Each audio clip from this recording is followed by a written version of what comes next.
Welcome to the Deltahead stream. I am James Howell. Tonight we're going to do part 2 of Killer 7.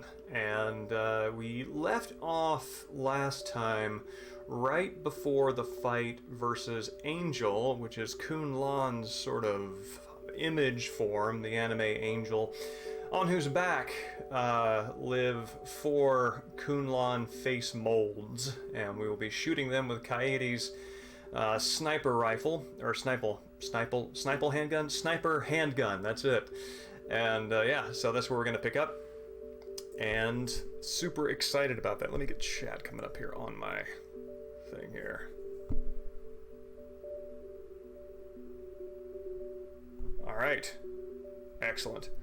So, and yeah, that's to kind of jump into the pre-game show here. See, reading this week, been revisiting this guy, Robert Penn Warren. He was one of the 3 poets whose work featured significantly in my master's thesis, as a matter of fact. Him, James Wright, and James Dickey, all poets, very modern poets, very crucial to my the development of my aesthetic, in conjunction with the Old English language and that spread of poets anonymous and lost to history outside of King Alfred. Yeah, so revisiting Robert Penn Warren, he just does, this guy does murder so well. Not just, I'm not talking like fireworks and sort of like action and that sort of thing, but just like, an environment and a landscape that is rife with danger and death, and it's a more romantic version of what Cormac McCarthy is able to accomplish. Good evening, Arx. Good to see you. And I love it for that. I think that Cormac McCarthy, to be clear, does some very fine work in his darkness. Robert Penn Warren is more interested in reconciling that darkness not with the sort of eternal now of sort of an existential reality, but with history and time and the passage of it and what it means to be human and alive. And so for that, I love it, and I'm looking forward to revisiting more of it. The movie this week that I watched and kind of I've been enjoying digging a little more deeply into this stuff. It's good. It's called Orochi, O-R-O-C-H-I. Evening, Iceman Dan. Yes, I love McCarthy's Darkness too. And if you like Cormac McCarthy, I will recommend Robert Penn Warren, who is a precursor to him. And there's some overlapping. They were working around the same time, but I think Warren is a little older. Warren was our first poet laureate in the America United States. This is how you call that nation. Yeah, I wouldn't call it lighter exactly. Maybe I don't know. It's less. It's more. God, it's hard. I'm gonna have to think about how to describe that distinction. That's a really good question. I'll think about that for next time. But yeah, so Orochi, which is a 1925 Jidaigeki movie, and stars, let's see, Tsumasaburo Bondo, excuse me. And he was one of the early sort of superstars, film stars of sort of Japanese cinema. And yeah, this is a lovely movie. Let's see, I kind of left it in the middle of, I'm getting a preview of everything that I'm going to look at here. But that's fine, because this is not a super formal thing. Back. I did not realize that when you close the thing out, it keeps your place. So we're going back in time to better days for our hero. And yeah, so this is kind of a riches to rags story. Though I wouldn't exactly call him in a position of riches. He's sort of at the beginning of his career and his life as a samurai, and just through a series of misfortunes, the guy just winds up becoming an outlaw, becoming a criminal, and dying a criminal's death. Even though sort of what's on his side of his story plus what's in his heart is completely different from what people are seeing of him. So kind of he starts to go downhill. This noble son picks a fight with him, and he takes the bait because he's young and hot-headed. That's probably his biggest character flaw. Is he's a little too reactive. So he picks a fight, gets cast out, becomes a Ronin. You can see him there with the infinity of the sea before him, the unknown fate that awaits him. and donning his straw hat. And as a Ronin, it's not one of the more romanticized versions of this life. He's very much itinerant, homeless. Only pair of clothes are starting to become more ragged. He is growing his stubble, and then gets into another scrape, gets thrown in jail, breaks out of jail, falls into the wrong crowd. So here he is as a bodyguard on the wrong side of a conflict. Goes back to jail, breaks out, and here you have some nice sort of vignetting around the edges here, kind of suggesting the clandestine nature of his mission to branch out. That's kind of a nice stylistic touch to kind of reinforce what's happening in the story. And then he gets taken in his desperation by a lord who he later finds out kidnaps and sells people as a human trafficker, and he sort of despairs that the only way to maintain any kind of material existence in this world is to ally with people who themselves are evil, and then just can't take it anymore, turns against the guy, fights a ton of people, because all people see is he is fighting against a legitimate lord, not knowing, what that guy's sort of line of business is. And so the authorities are just fighting him, and there's a massive sword fight. And at the end, he accepts death as the only outcome for a just man in an unjust society. So this is kind of a downward arc, and it doesn't really end on a happy note. But yeah, this is interesting because it's like the way that it's telling its story is like really hitting realism. It's not about sort of ennobling an idea. It's not sort of like ennobling goodness by pairing it with success, right? Goodness and a sympathetic character are absolutely bound to failure and defeat because of the nature of the society that it's found in. Is that sort of thing. Oh yeah, it's super bleak. But there's sort of there is an optimistic edge to it that is sort of metatextual and not in the thing itself. But and that's kind of one of the things that's interesting to me about this, is that so like Bando was one of the first like sort of realistic actors in the if you see like the fight scene here, which these are just all fantastic Jidaigeki fight scenes with swords and sort of judo throws and stuff like that, and it's a lot of fun. And they're all these like older, just like one sustained long shot affairs, and it's probably maintains some of the dignity of the actors, because you probably don't see them get hit and wince, because these are just like brawls that they're filming. And but yeah, so what's interesting about this is that Bando, like, he was one of like the first realistic actors that this sort of sword fighting, this sort of like brawl sword fighting was very new. And it's sort of like it's developed in contrast to kabuki theater, which was a very closed system of performance. And so you have a bunch of people, you have a lot of actors who are trained actors who are good at what they do, but because kabuki is sort of closed off because of the sort of dynastic nature of the actors and the performers, they go to film.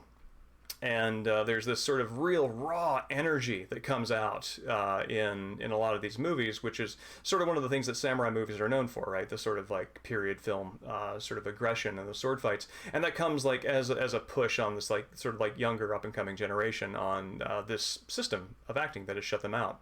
And they sort of adopt a kind of a Hollywood realism here, this sort of swashbuckling feel, and yeah, and it's also like, the style is connected to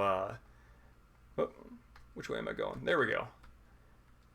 It's also connected with socialism in a way that I was not expecting when I was doing some additional research on this, which is that sort of like the traditional stories sort of like ennoble the samurai, uphold the Bushido virtues, and show the goodness of that way of living and that way of society. And these movies that are sort of starting to really emphasize Ronins as rebels against an order, that also sort of coincides with the influx of socialism into kind of pre-World War II Japan.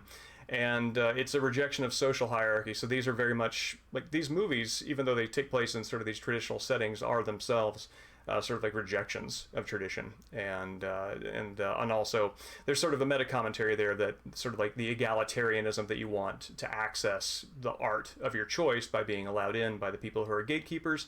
That's not allowed to them. So that sort of overlaps with the broader access to society goals that they have. And it's also interesting to me because that very much connects with how a lot of, I mean, how a lot of artists, both in the US and also in Japan, got into the video game industry, because a lot of times those artists came from animation backgrounds, and in the sort of like kind of like mid late 20th century, there was just kind of like an influx of a lot of animators, a lot of artists, and there was just too many of them for employment, and so they went into video games sort of as a fallback, and film was kind of the video game fallback for actors at the time of its origination. So that's kind of a neat repeated pattern there. But yeah, and so what connects to Killer 7 tonight is one of the ways the film does tell its story, and this is super interesting to me. This hits me where I live, and so the realism, regardless of the sword fights, there's like this blurring of presentation and story, and it comes through in some of the narration. These were silent films, so the way that they narrated their story is there was like basically somebody who had like an audiobook role called a benshi, and they would just narrate the story. They would provide the voices for the characters, so even though it wasn't a talkie, you still got some of that talkie feel to it. And every time a new character is addressed in the narration itself, it introduces the actor who is playing him, and playing him or her, and so it's really interesting. It's like the presentation and the story, they're just fine collapsing the two. And visually they do the same thing as well, and that's what makes this really interesting as a film. There are several instances where, of course, in silent film style, there's text over black to kind of connect one scene to the other, and there's these few moments where they do this very strange thing, like here, right? There's this sort of woven reed background as the lettering shows up, and the background shows up to distinguish the lettering from the previous scene. But then as it goes on, it's like, let's see, there we go, yeah. It's like the reed background stays, and the movie continues behind it, and it's this weird liminal space, and it's a transitional moment in the story. It's like this liminal space between narration and presentation and the story itself, and that's super cool to me. The narration introduces the actors by literally by saying like, and here comes and here comes Joe, played by Akira Kobayashi. It's like that's. Those are two actor names pulled straight out of my head and not in this movie, but that's an example where like the narrator will actually just say that instead of leaving it to the viewer to show up early and see the credits, and I think that's neat. No, they just put it out there. It's a good time. It's a big story party, so they do these things where it's like it flattens the screen. It basically takes the narration, combines it with the presentation, and there's not a separation between the two. And the most interesting version of this, the most interesting moment where this happens, is when he is at his absolute lowest. They use the lettering and the format of the Silent Hill, I keep wanting to say Silent Hill, of the silent films sort of placards, and they superimpose it over him. So like the word there, the word or the narration is expressing his anxiety or concern. So rather than even like a full sentence showing up, it's just the word money. and it kind of hovers over him for a little bit, kind of winks out to black and goes away. And then it does that again immediately after, where I've got to find work somewhere. So it's using this format to kind of like go into his perspective and pull that out, and it uses the narration style of silent film to do that, and that's really fascinating to me. Yeah, no, Freudian slip. This is, well, I mean, if you're talking about form and content, Silent Hill is absolutely your jam, because that's James's anxieties manifesting as monsters. That's exactly what that is, right? And that's why that's interesting to me, especially in relation to Killer 7. Is this is an instance where the presentation and the story are not separate things, right? The presentation is the story, the style is also substance, and that absolutely relates to Killer 7. And it's also one of the reasons why I kind of don't use the style-substance dichotomy myself a whole lot. It's a little more of an overly analytic way of, like, you can sort of overlook form as a meaningful way of organizing content. You can overlook form and dismiss it as style in distinction from substance. And when you do that, you sort of strip away from a piece of art one of the things that makes it uniquely that, right? Kind of like one of the catch-alls about poetry is that if you can summarize it and it's the same experience, it's not a good poem. Style is form, and that's also where it connects to that other obsession of mine, which is poetry, which is that the way that a poem is organized, the way that it is presented, is identical with what it is presenting. And that is absolutely true with this kind of film technique, and it is absolutely true with Killer7. And that's kind of a thought that I like bringing into this stream as a way of looking at that game. Good evening, Mirth. It's good to see you. Thank you.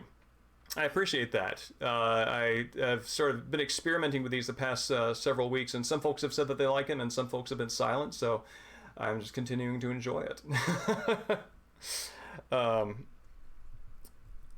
Yes, Iceman Dan, same. And that's one of the things that actually the continuation of that comfort of being comfortable with that using presentation and style to tell the story. That appears to have continued in Japanese cinema more so than it does in Hollywood and many other European styles. I think French cinema and German cinema also keep quite a bit of this as they go on. But this is a way of telling a story that is very close to my heart, and so seeing it pursued so consistently is very refreshing to me. And and the one last thing that I thought was kind of neat, that was kind of on a Metal Gear note. So there's this scene where he's fighting and he gets captured, and I found out that this thing here, this is called a Torinawa, a capture rope, which I'm not sure if they were ever deployed. This is the word I'm looking for. I'm not sure if they were ever deployed this massively at once. This is a beautiful, beautiful shot with beautiful composition. Really great negative space down there in the lower left with all the swords scattered around, showing all the people that he's slain or disarmed, and the police have got him all tied up. And so it's a very big visual, very dynamic and compelling. And I was like, where have I seen this before? And I remembered this is really badly formatted, but again, this is a super informal thing. This right here with our friend Raiden, who was snagged by the Metal Gear Gecko. And I'm like, I'm wondering if there's I don't know, something maybe familiar about that particular setup that made its way into this visual here as Raiden is captured and about to be sliced up by Vamp. And just real quick, just to call attention to this is one of the things that Kojima is very good at for visual composition. Really good at taking those power lines and those shadows and just overlapping them with the wires. So even if you can't see the wires, you still get the overall abstract impression of binding, which is exactly Raiden's situation. So just a lot of really great stuff there, and somebody who has definitely internalized good instinct from a lot of movies. Oh yes, I will. I'll be continuing this segment of the streams. Thank you. I appreciate that encouragement. Let's see. So that brings us to Killer7, and let's see. Where are we? How do I do this? Here we go. Let's see, there's like a 2-second delay of input here. Yep. There we are.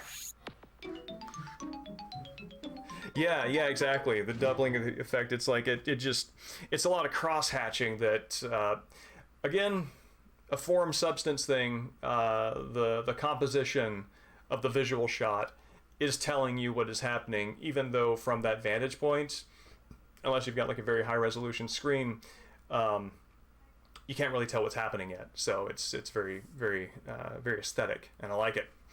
Let me switch the TV over here. Oh.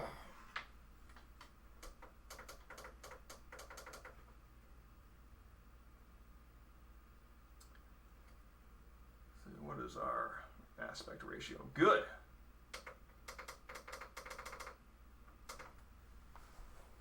All right. So let's find us an anime angel.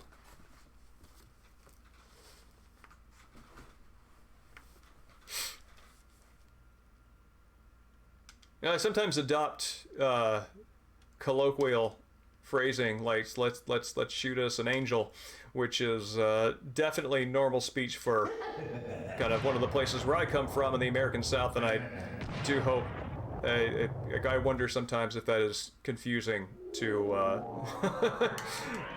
to anybody not familiar with that convention.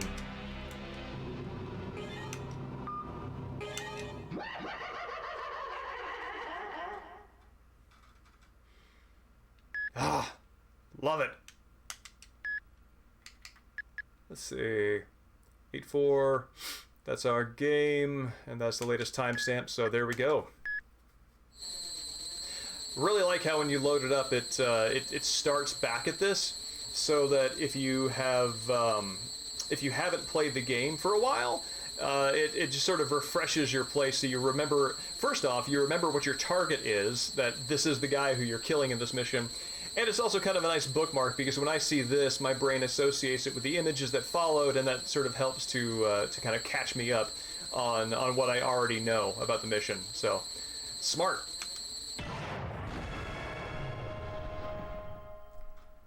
Yes, we are right before the fight.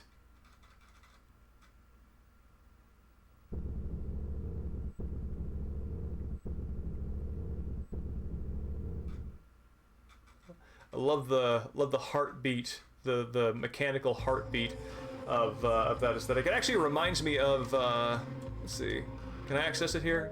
Oh yeah, that's right. You actually cannot access the pause menu in Harmon's room, which is again a very smart stylistic thing. Let's see. Yeah, if you look there on the lower right, the sort of mechanically chambered heart that is filtering blood into the thin and thick vials, which actually, let's go ahead and deposit that. The white noise machine hum heartbeat that happens with the moon showing in the background makes me think of that. There's sort of an audio-visual link there for me.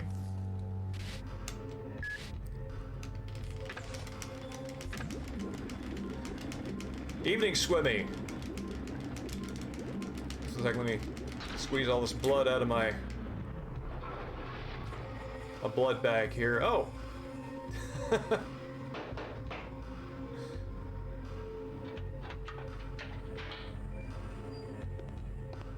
just calls it a day. I think it's also a very nice way of gatekeeping, so you don't become overly powerful and you can't just grind your way to success. It's very cool. Don't make me say it again. I'm a cleaner.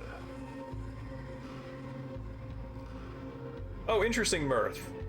That's, I will keep a record of that reference and take a look for that. Thank you for that.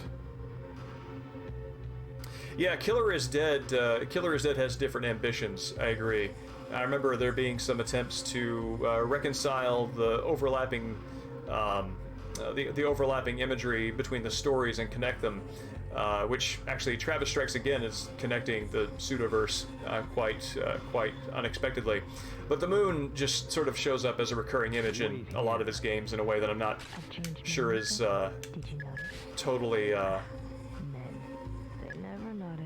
these kinds of things that I'm not sure is necessarily thematically crucial.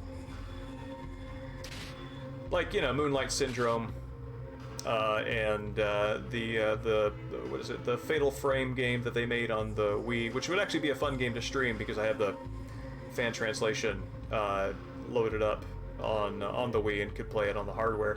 But the moon is a significant image in that one as well. It's just sort of this recurring visual obsession, and it's interesting. I think James Wright, again, one of the other three guys, in addition to Robert Penn Warren, who showed up as significant influences on my sort of master's thesis. No, it's Richard Hugo. Richard Hugo, who was James Wright's student. No, Richard Hugo and James Wright were both students of Theodore Redke. There we go. That's the genealogy. Anyway, Richard Hugo said something to the effect that every poet is writing, most great poets write the same poem for the rest of their lives. It's just different versions. And so I think that having that kind of recurring imagery across games makes sense as a sort of a visual obsession for somebody who is sufficiently creative to have a unified aesthetic. in all of its different permutations. Let's see.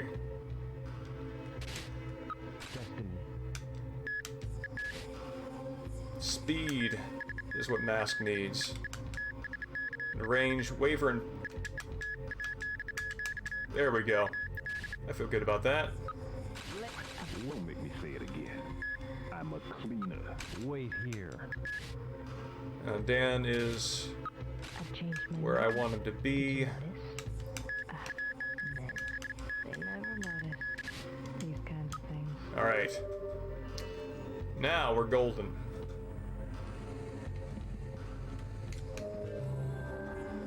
I gotta tell you, Swimmy, if you found that noise annoying, then the PS2 version, I think, would absolutely drive you nuts. Express elevator.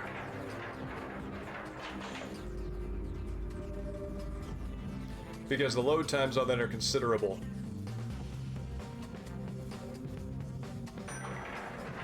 God, look at just the scale of Kaede and the rest of that elevator, and the environment's just huge.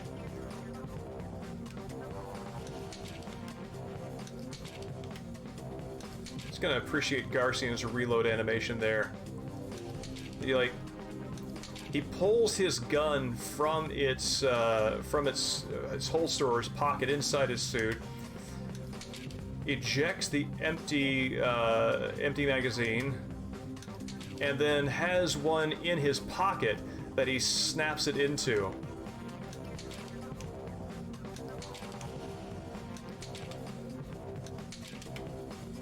Interesting. I don't think I've ever gotten a good look at his full reload animation because I haven't had this perspective on him before. That's cool. I also got a lot of respect for when you throw away a certain pretense to, fidelity, you can do a lot of stylistic things by just having his gun pop in his hand and then put it back, and not have to worry about the lapel folding out or something. It's nice. Khan's reload dance is cool too. Yes, I agree. Yeah, this is one of the few instances that Travis. It's like all the other personae are scanned as the same to Travis, but Garcian is distinct.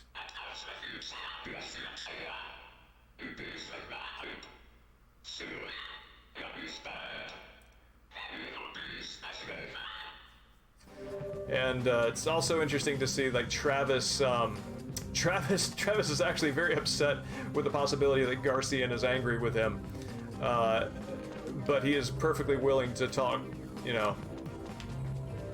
trash to Harmon.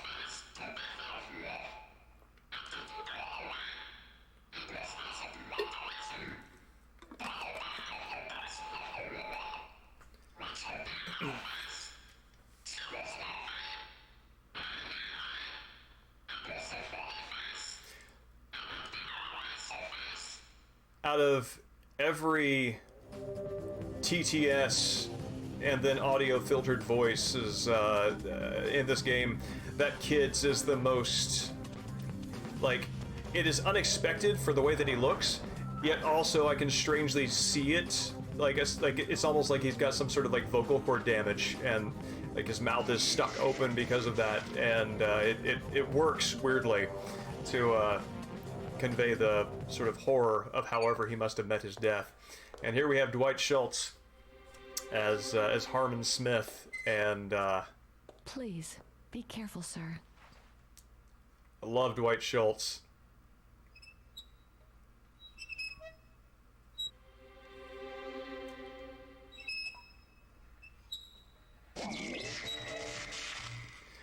Do you mean the Ghost Voices arc? I'm the mother of this sacred place.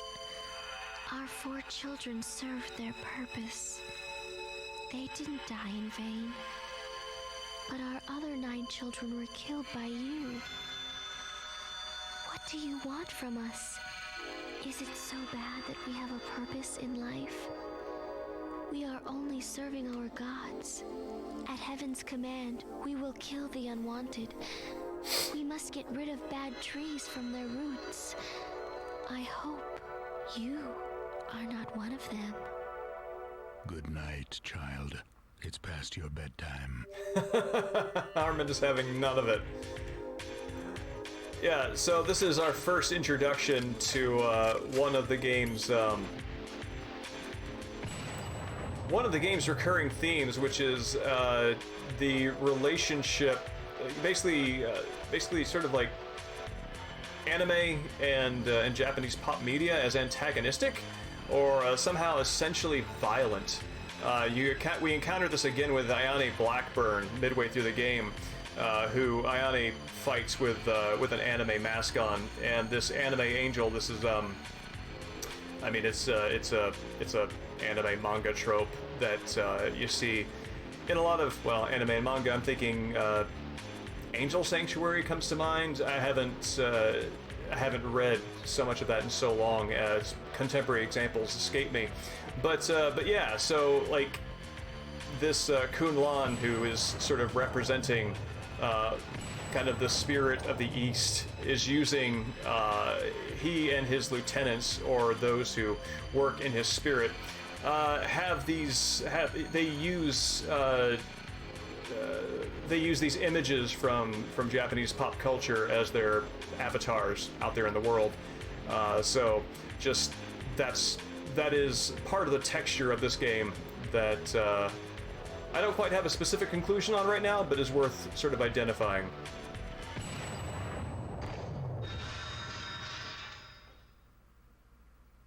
You think you killed me? Better think again.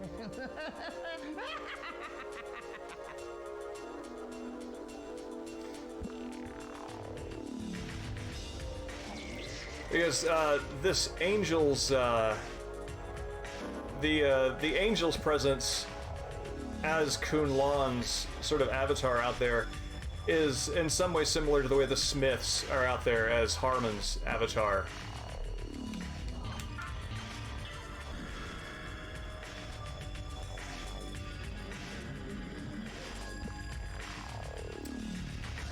And a nice, pun unintended, but circular design to this level, which is that the boss fight room is identical to the tutorial room. So you're running around an enemy that's placed in the center, except instead of infinitely regenerating heaven smiles, it's this angel.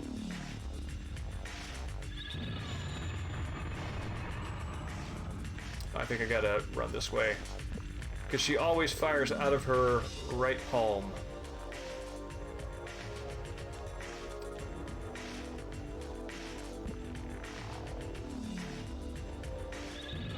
Whew.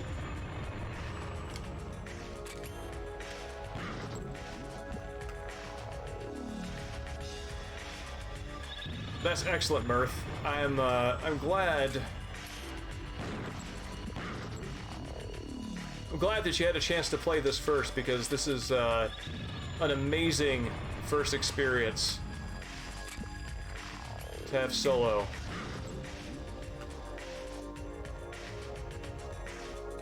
I mean, honestly, if I were that angel, I'd probably be grateful that Kaede was getting rid of these things for me.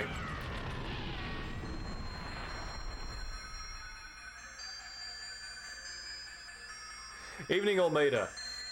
Well, not Kaede only, but for that boss, certainly. Let's see. This is our way forward.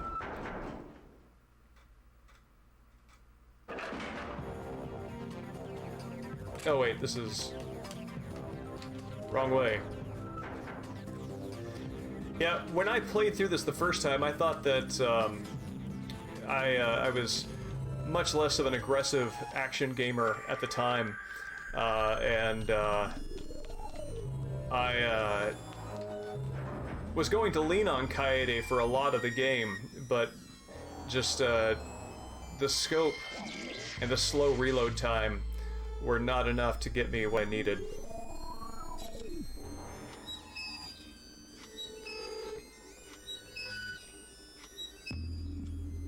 Yes.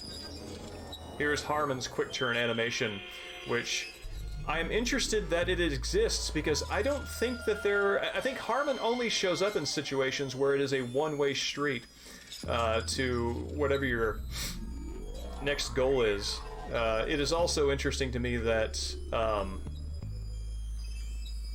I have noticed that none of the remnant psyches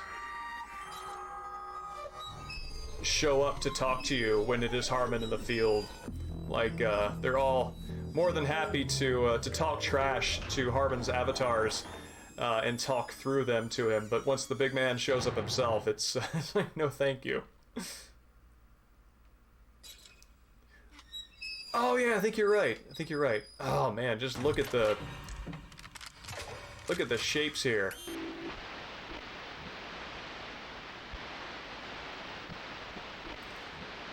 Also, as a stylistic choice, we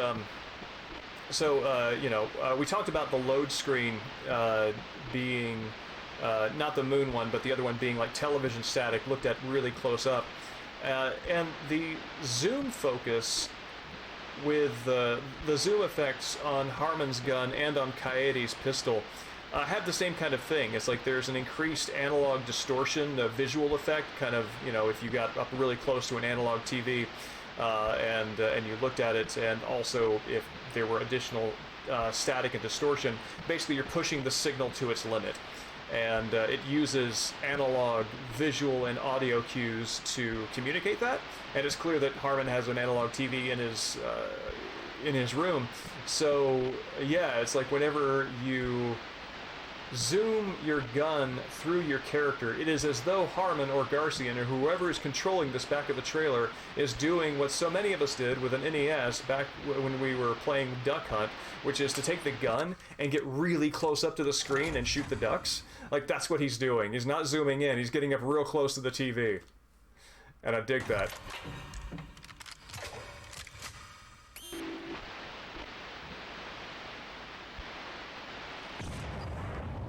This is so mean.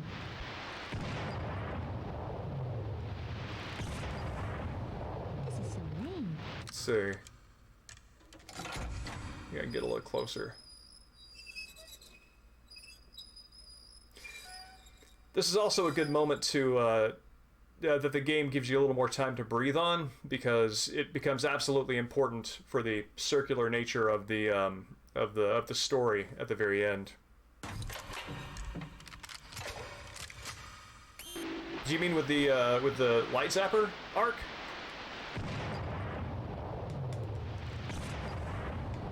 So you got me.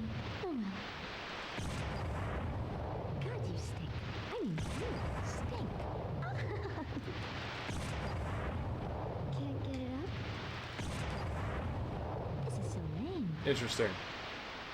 Let's see, where's our guy? There he is.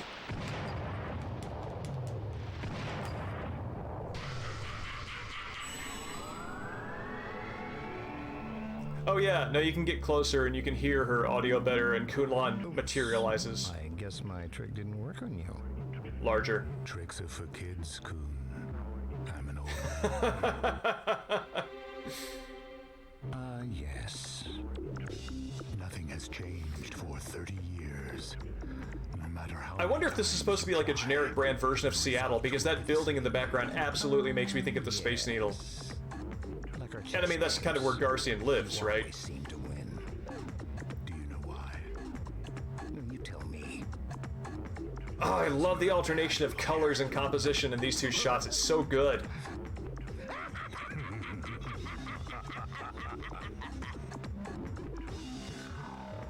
A new generation of children will bring order to this age. You're a good friend, but unfortunately, our interest is not mutual. We both have become burdened with so much, and we don't have time for fun anymore. No. There's always time for fun. It's Friday night. Let's dance. I like the that line. It's very cool and it's very fun, and it almost seems like a cool, fun throwaway thing. But for me, that always connects back to the Vinculum Gate. You know, when you enter into the sort of Vinculum Gate anteroom, and then you go into the hallway, you hear the Rave On, which is, you know, club music, and so Let's Dance being sort of the battle cry to them matching their lieutenants against each other, or their avatars against each other. That always happens right after you go through the Vinculum Gate, so I feel like there's a kind of a connection there that that is left implied, and I think is very good. That's interesting, Mirth. I didn't know that. I hadn't played that one. Yeah, it's definitely very Space Needle-y. Did I say Let's Dance, Olmeda? If I didn't, that's what I meant. You're awake from your dream. Harlan, the size of the world has changed. It's changed to the size where you can control it with your hands, just like a PDA. The world A PDA line absolutely dates the game.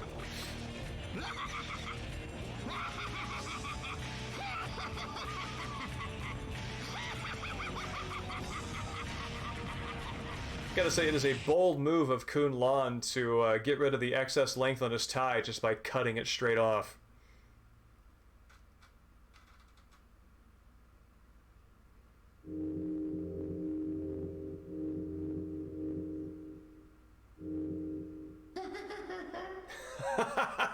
I love that.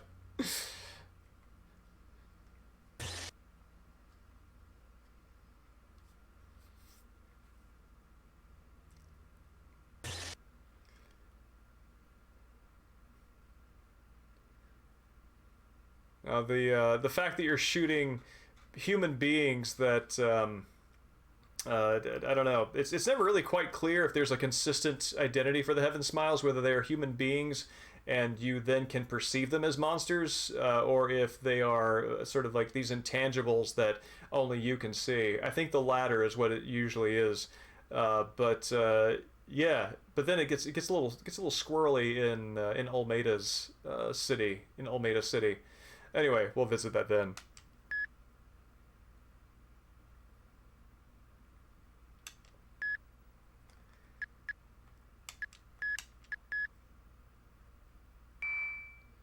Originally 14 Smiles. I think that I'm actually wondering. Let's see. I think we're about to get some background on that right now, as a matter of fact.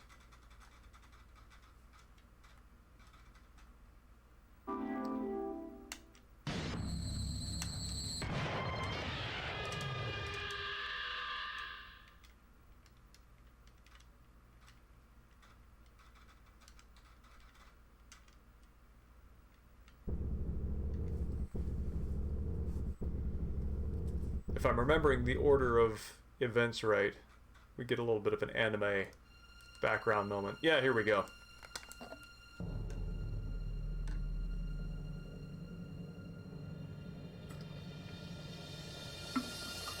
July 3rd, 1998. The day that all international disputes were resolved. This day marked the beginning of true peace for the entire world. Is that Paul Eiding? For people of all races. The four powers quickly formed anti-terrorist organizations and set out creating peacekeeping agencies to bring order and security on a global scale. The world unified to do everything in its power to eradicate all the weeds of evil and disorder. The International Society, under the motto of protecting the world from international terrorism, ideology terrorism, and cyber terrorism, stopped all air transportation and closed every network. Yeah, this also is a setup for Almeida's sort of background, that with the shutdown of the internet, package delivery of information and catalogs were a hot means of sharing information. The Atlantic Ocean opened, connecting the two major sides of the world. In the following year of 2003, the construction of a mass-scale distribution system began. and a man-made landmass as large as a city was built over an ocean. The use and research of nuclear energy was banned, and all radioactive waste and materials were disposed of at an energy disposal facility in the Gibsoft Islands, a remote set of islands off the coast of the Indian Ocean. Weird, I don't remember that particular detail. I don't think you ever visit that location. Of the intercontinental missiles that pose the biggest threat to world I think in my peace. brain I always, I think I combined that island with Delivery of these Battleship weapons Island. of mass destruction. They were launched outside the Earth's atmosphere and intercepted by other missiles, exploding them on contact. People around the world watched these explosions light up the sky as if they were some kind of dazzling light show. These explosions, later known as the missile shows, became the symbol of world peace. I've got to say The world was filled with the hope. clarity with which this But a new background threat is was on the delivered rise. is absolutely a false At start the signing after ceremony of the UN's the squirrely World narrative Security moves of the Treaty first in the year chapter. 2003, a new breed of terrorists who called themselves Smiling Faces attacked the ceremony. The devastating attack caught the international society by surprise and temporarily crippled key operations in the United Nations. That assault was aimed at nothing other than using terrorism to create terror. Fear spread throughout the nations like wildfire. There was nothing the It's interesting it distinguishes smiling faces from the heaven smiles. Which The only ones who had any chance of stopping these smiling faces were the omniscient and almost godlike professional assassins. The key players behind the scenes of the four powers utilized their connections and called upon the group known as Killer7. and that was Their definitely only hope Harmon. rested with them. Just from the sharp facial features. Please leave your message after the tone. Hello, Mr. Smith. The election is drawing near. Have you decided on your vote? If you haven't, please let the Republic Party make the most of your precious vote. Thank you and have a nice day. Precious vote? Yeah, right. Yeah, I like the Republic Party as the sort of the default. Oh my God, I forgot Harmon's screams. Yeah, Republic Party is very good. It's kind of makes you think of. I mean, it is as bald-faced and as like the UN Party. Here we go. We're going into Harmon's good time.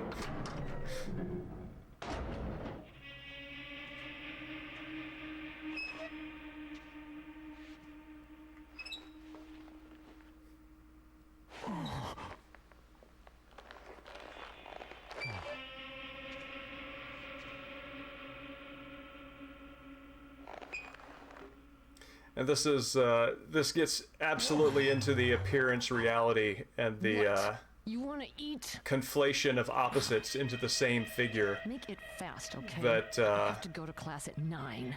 that the whole game drives on, which is this relationship between Samantha and Harmon, absolutely opposite to the sort of like abstract spiritual one that that they have with her as the save maid, I think it is.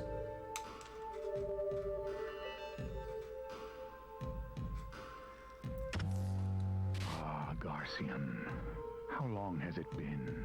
It's so cool. The only way you can talk to Harmon is by accessing him through this medium. That even though he is literally right there, there's something about this medium that is necessary to bring out the him that Garcian can communicate with. Super cool.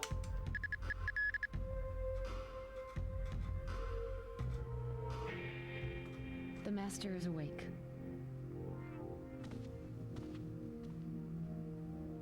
Garcian, relax. As you wish, Master. Yes, exactly. There's an So important presumably, message for you. Garcian is giving control of himself to Harmon at this moment. An old friend is trying to bring down a country. I will contact you. If If there are visitors for me, call. As you wish. Samantha, the lights. As you wish, Master.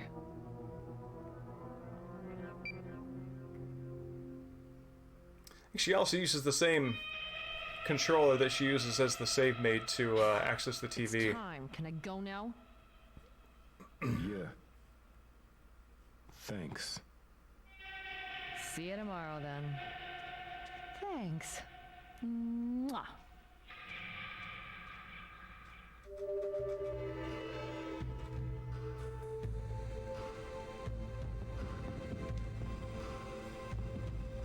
Jeez, Harmon's in rough shape.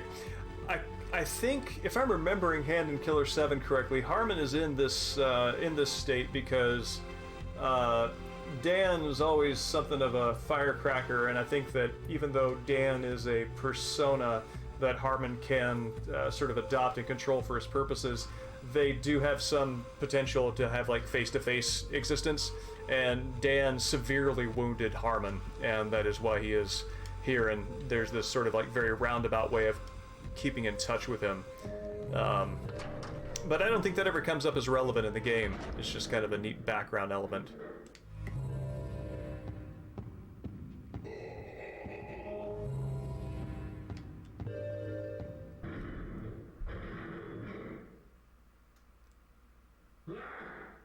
Yeah, whatever's going on in there is completely independent of Samantha being around. This is just Harmon left to his own devices. Must have been some fight with Dan.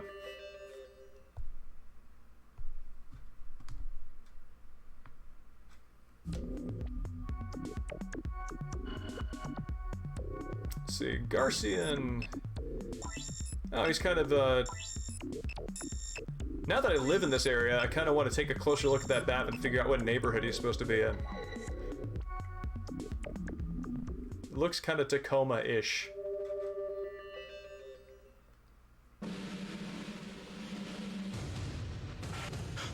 Wait, look at this. What is this? A bug in the system? No, sir, it's reading right. There's 200. What the hell?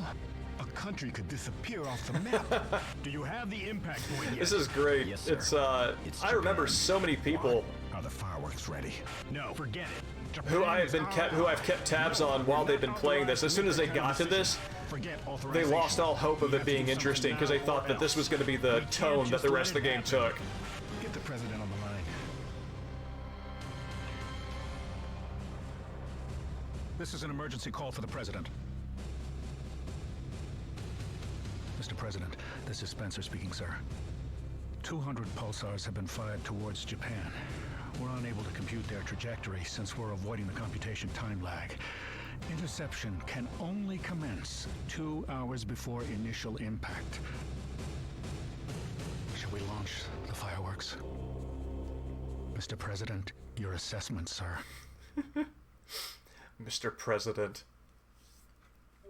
That's interesting, at the end of the hallway. So I know that at the end of the hallway, that's where Harmon and Kunlan's game is supposed to be going on, I believe. That's sort of the background version of all of this.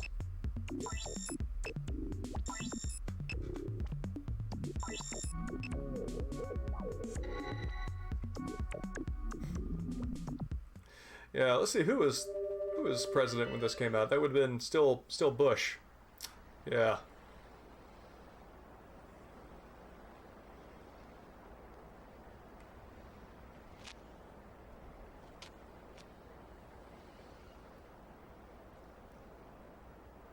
The missiles have been launched. Yeah, there's a building that kind of looks like Seattle. I gotta tell you that for traffic to be this thin in the middle of the day, that's very optimistic.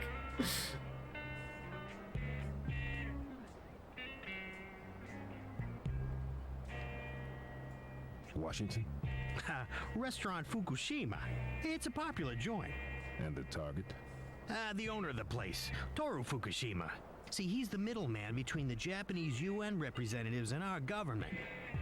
A government job? I might have them turned off. That's a job from all the parties. Japan has turned against us. So that's why they're going to hit Japan? Well, it's a possibility. It depends on how they move. It'll be a blow, all right. What will happen to Japan? It's up to the president. They have 18 hours.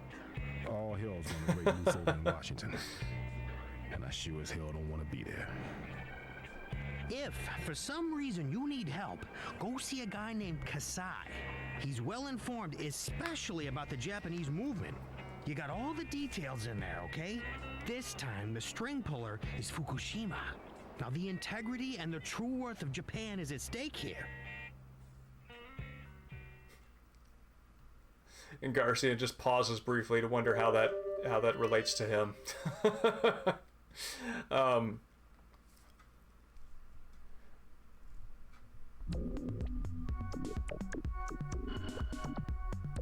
Yes, Iceman Dan. Actually, I mean, that's kind of an interesting point because they do follow up the sort of, military drama babble of the War Room with sort of dejected Wetworks agent babble of what's on the bridge.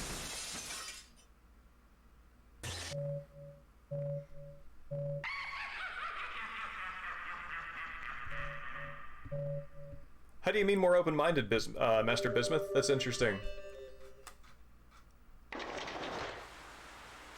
Let's see what, I might save the game once I can and then go to menu, and then we can set the options for subtitles.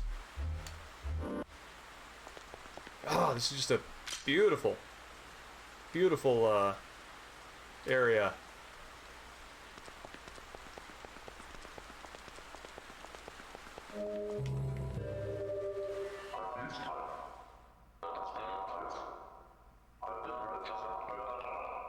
Oh, I'm very sorry to hear that.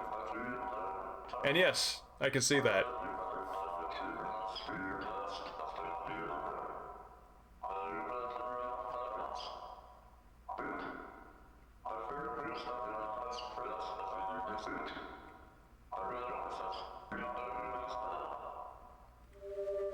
I think that had I not encountered this game when I was younger as well, I would probably not have devoted the kind of thought and time and attention to it that I have.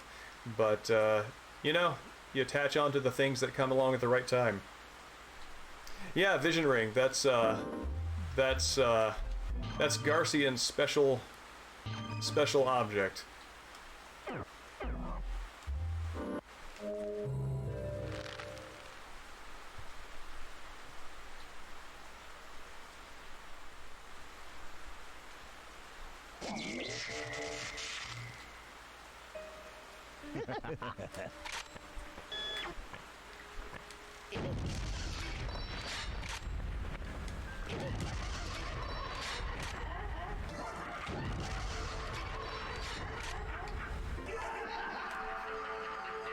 Mask has no patience for your so-called weak points.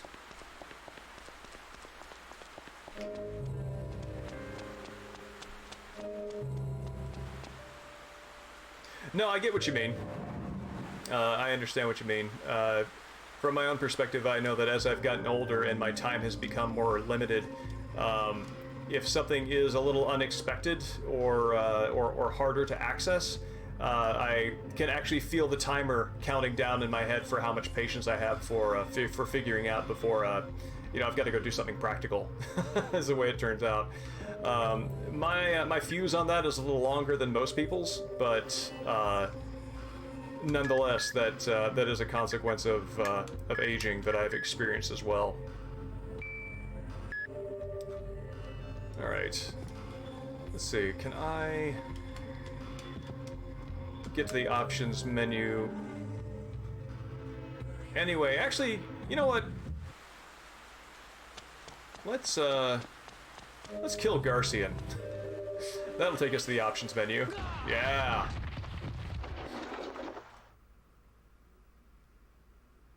Yeah, this is, so if the first level is where you learn to love Dan, this is the one where you learn to love Mask. Mask is such a great embodiment of everything that shows up great about luchador wrestling in the other Suda games. I want to talk to the owner. May I ask what it's concerning? Yeah, I'm here to kill Mr. Fukushima. Certainly. We'll be delighted to serve you.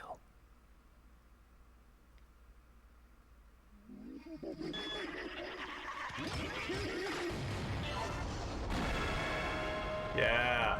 Evening, Shantae. Yes, I do too. Mask is so over the top. And,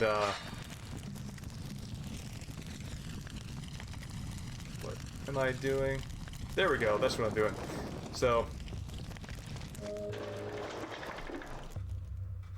kind of breaks my heart to do this because I love Garcian so much, but this is a more interesting way of getting to the,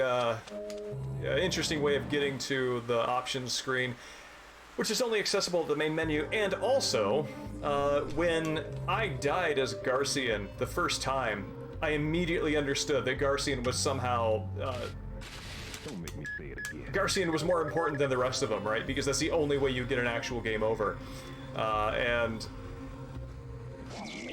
it's such a cool way of presenting that because, like, you can then infer what the relationship is between Garcian and the others, which you already know is different because you can't switch to Garcian when you've got the other Smiths in the field, unless you go to a television.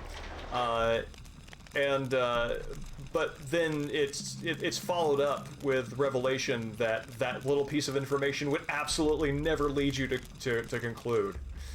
There's just so much early in the game that becomes clear later.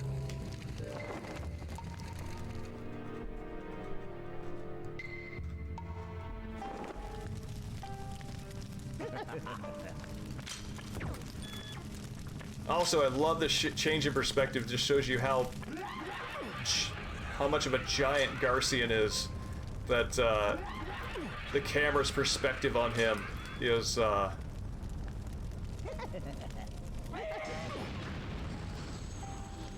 from his point of view, all the heaven smiles are just dwarfed.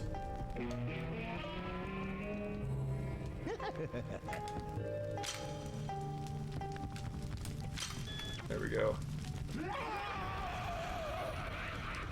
That visual effect when a character dies is so good!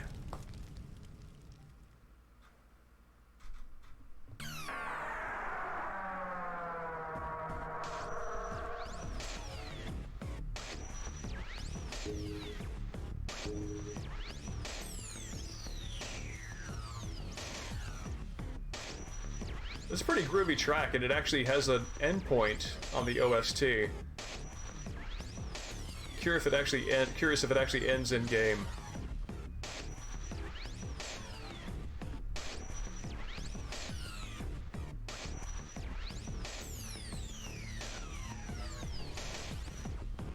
No, I think it just loops.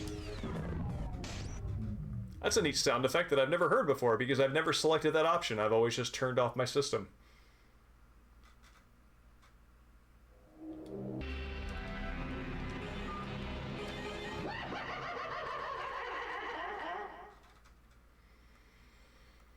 Oh, I guess you're right, Ark. They added subtitles, and those actually don't exist in the console version. That's interesting. Oh man, back when mono was a meaningful option on game options.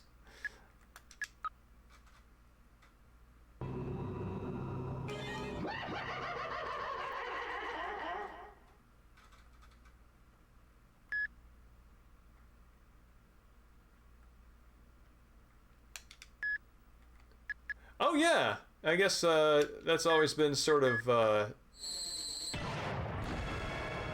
badly mixed in with the background noise of Restaurant Fukushima burning, hasn't it? Also, good evening, Boogle.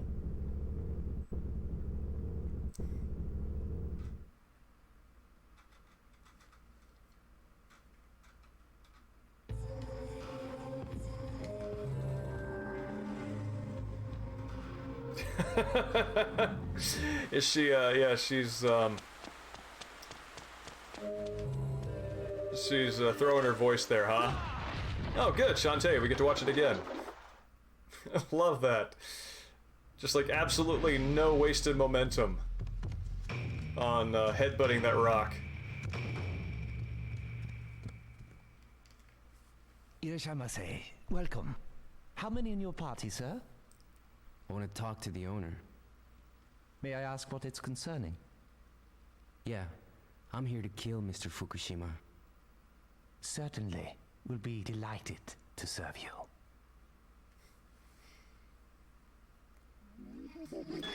I guess one would assume if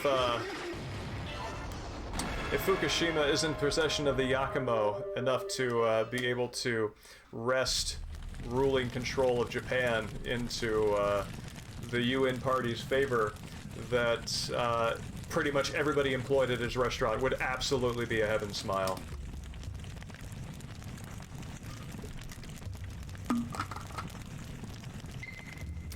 Boogle, given what you have just suggested, I like to think that here too, Julia Kasugi is somewhere in the wings making the fire noise for this area as well. That's her job. But also, let's see, who said... Oh yes, Bismuth, the weak points do give you more blood, but with Mask, he is unable to hit them meaningfully, so you don't actually get...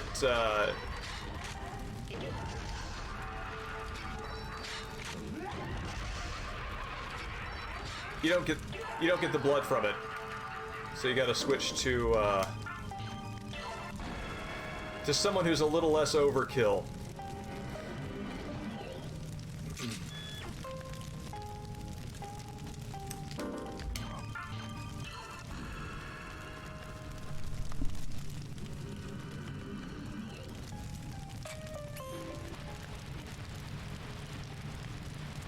Well, someone needs to cut back on the caffeine.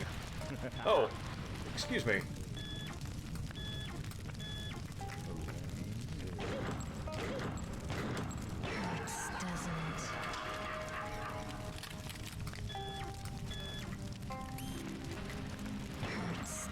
Alright, here we go.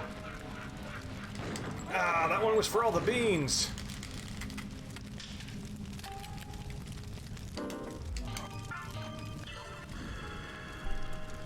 Instead, I got none of the beans.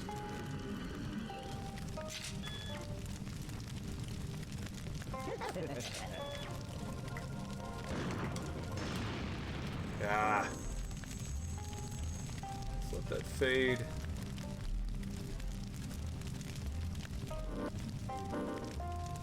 Oh, interesting. If you pause too soon, it doesn't fade, but then if you wait, it does.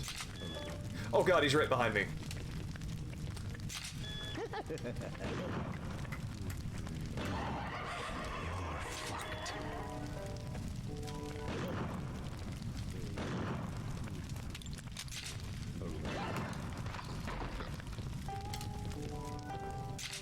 I love their culty chanting as they get... Oh, wow! I believe I hit that. I love their culty chanting as they get nearer.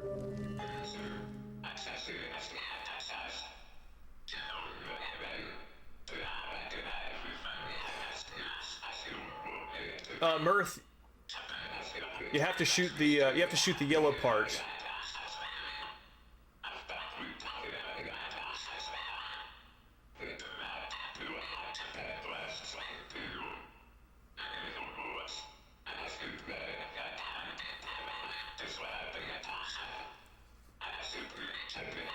Yeah, if I'm remembering right, the UN party is the sort of like super conservative nationalist party of Japan in this game, and the Liberal Party is the sort of like newer democratic party, and Julia Kasugi is a Liberal Party agent. The UN party has the Yakumo, which is this sort of divine political text that can be used to establish lasting and near absolute control over a country, and Fukushima's in possession of it, and so the Liberal Party wants to wipe him out so that either they can get a hold of it or it can just be dispersed. I don't remember what exactly their motivation is because they're terrible at their jobs.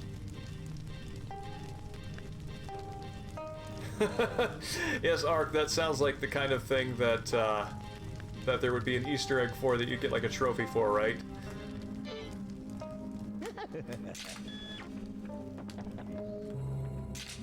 Oh god.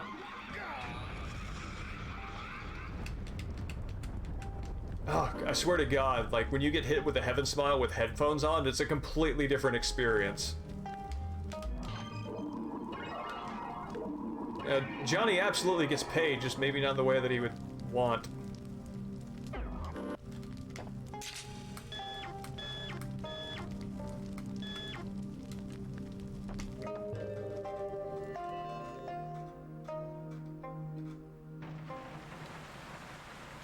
This right here is such a great establishing shot for this area. It's gorgeous. Love that negative space.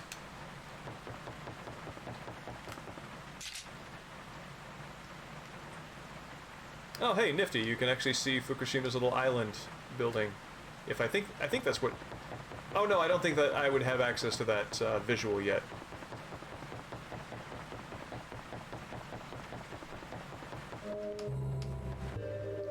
Love Coyote's ninja run.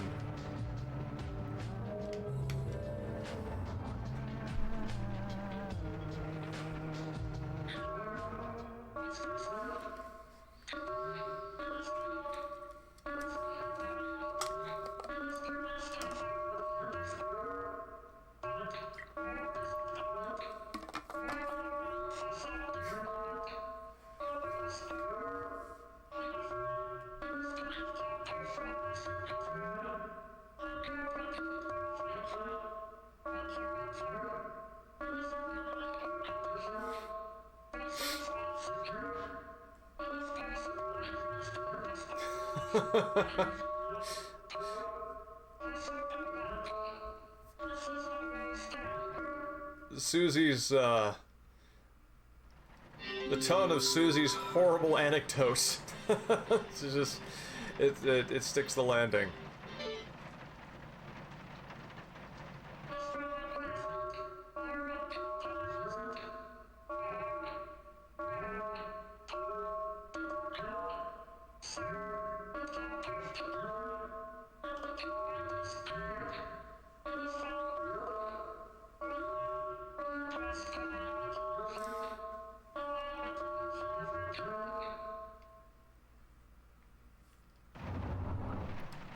Evening, Browse. It's good to see you.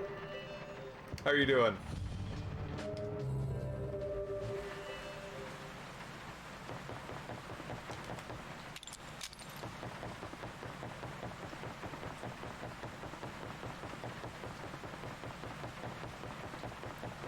Oh, Garcian.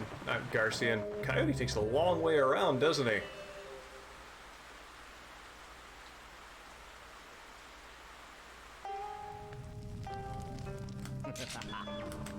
No, no, no, no!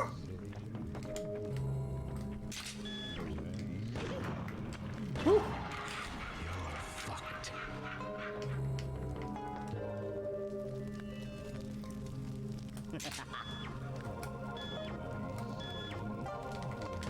Ah! I'm 0 for 2 tonight on those guys.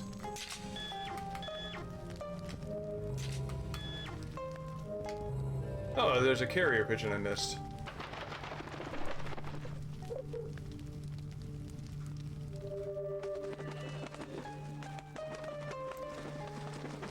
Man, 125 is... I mean, granted, this was the economy of the... this is an economy of a fictional world, but Johnny is not charging much for his services. Oh, interesting. This was when Japanime was still a working term.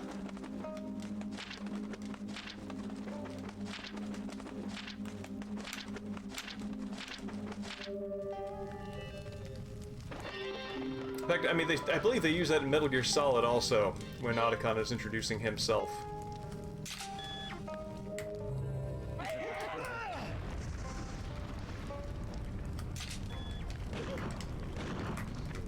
Oh no! Coyote's about to go down. Let's heal him up.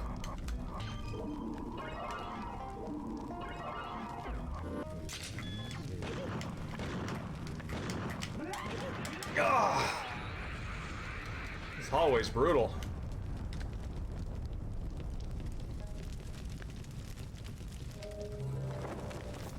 I think it might have been smart to switch to mask there just to absorb the damage. This is regular difficulty. If this were... No, I think this is hard. Yeah, this is hard difficulty on Killer 7, so not Killer 8, but so it would be probably the middle difficulty for what the game has to offer.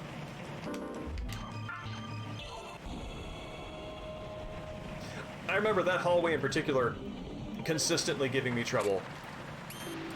Where are we?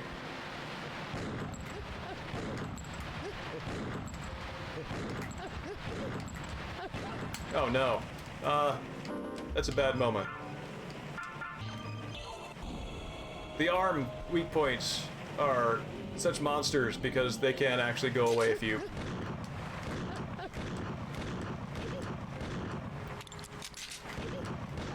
Whew. If you blow off the limb.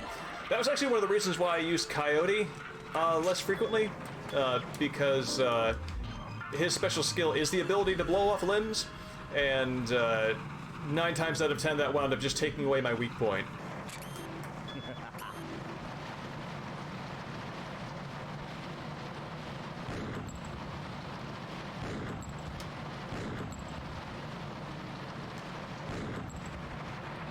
Oh. What? Where you going, fella? Oh.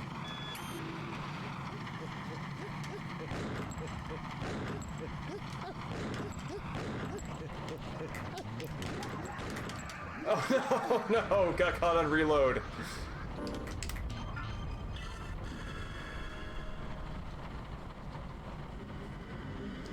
Yeah, Killer 8 is its own mode. They give you young Harmon in that one, and they absolutely need to.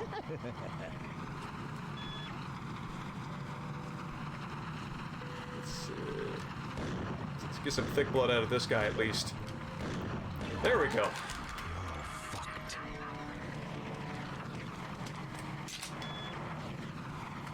I love the sound of the water on this roof.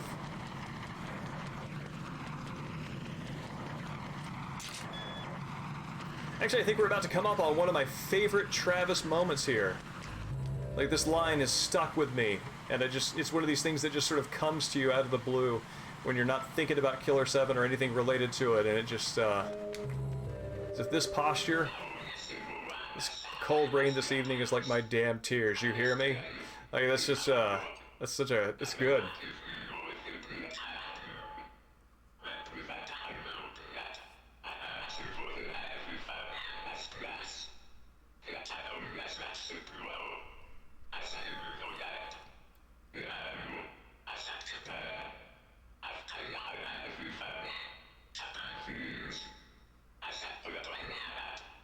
Yeah, a choice whether or not to save Japan by killing somebody or not killing him is absolutely a dilemma that we will be faced with once more before this game is up.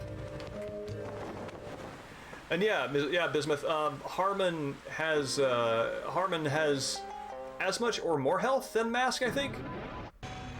But just as a fair warning, once he dies and you have to resurrect him, it is brutal on that difficulty. Like, I don't know if I could do that anymore on a GameCube controller. Hurts, doesn't it? Let's heal her up.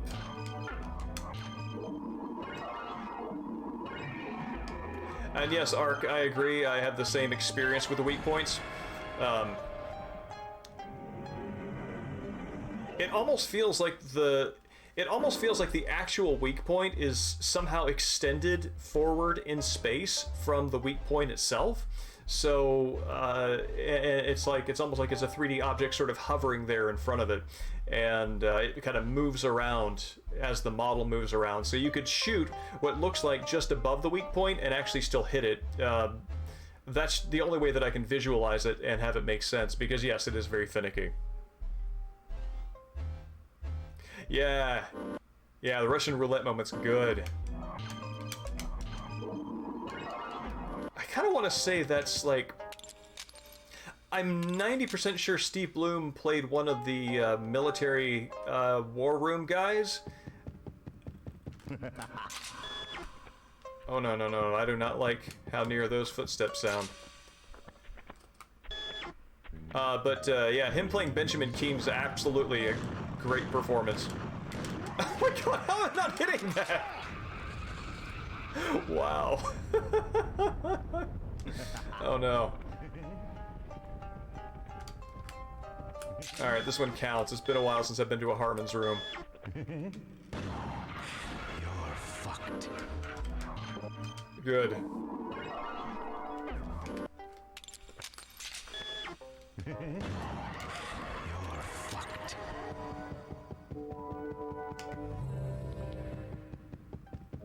Alright, good. I think you always need to access the television in a Harmon's room, whether or not it is a save room, because if you don't, it doesn't register as your checkpoint. I'm kind of remembering. But I definitely want to invest in the character in whom I spent many blood bucks. Okay. Judge. Okay. Khan or Kevin. I'm pretty sure Khan will be woken up by the time I kill enough things to reach the end of this. And yeah, the I'm a professional line is solid.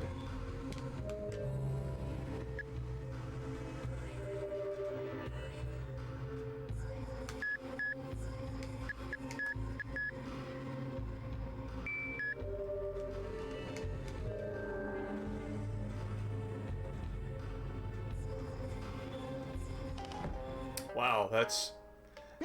Staring at that thing long enough will absolutely make you dissociate. You're fucked.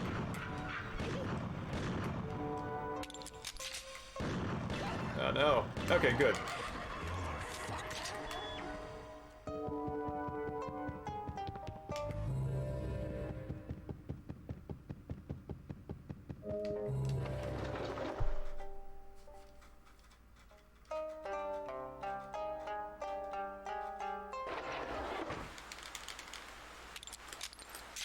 Let's see. Who's out here? I think there's another manufacturer over here on the side. I think I want Dan for this.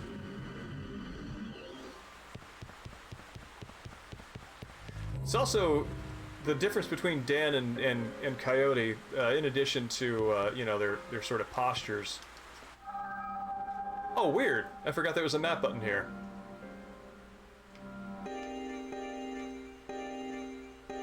Interesting. I don't think I ever needed to use this. February 10th, 2010, winter. I also don't know if I ever knew that that was down there to orient you on the dates when these things are happening. That's neat.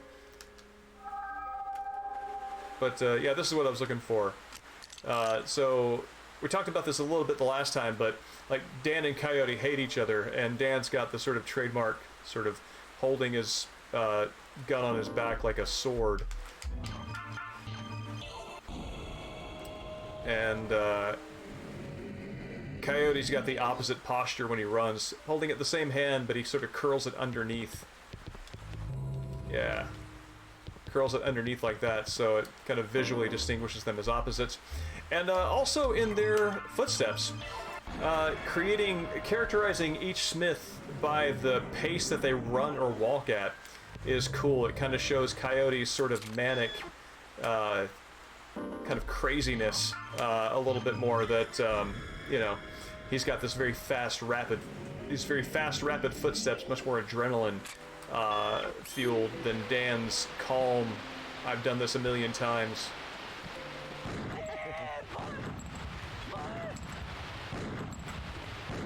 See, I absolutely had that. Dan's, you know, I've done this a million times, slow, confident jog. Yeah, Iceman Dan, I agree.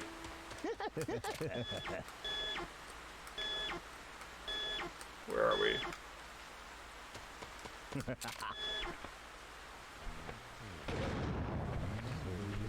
is too easy.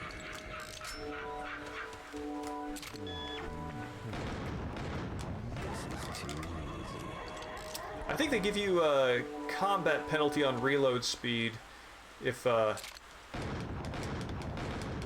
you reload with your gun up. Like, I want to say it's, like a little bit longer. Yeah, if you're reloading in between encounters, it's a slower reload. Or faster reload, rather. And yes, Ark, Coyote absolutely has a greater range.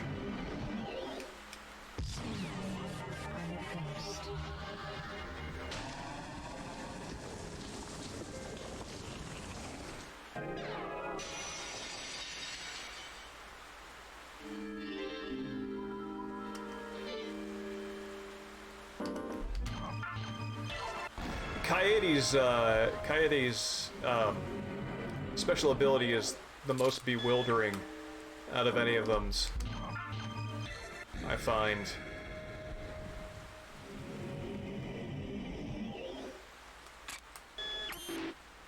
Let's see. Oh, that's the egg manufacturer.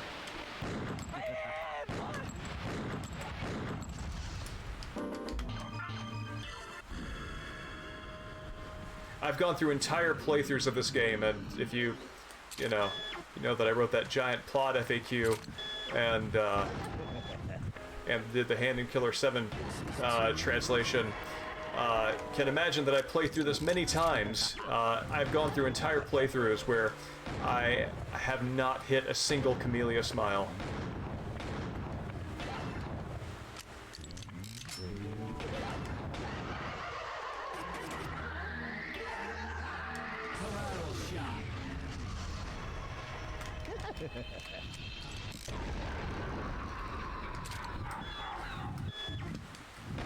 It is a nice effect when you scan on the egg when the screen is totally white.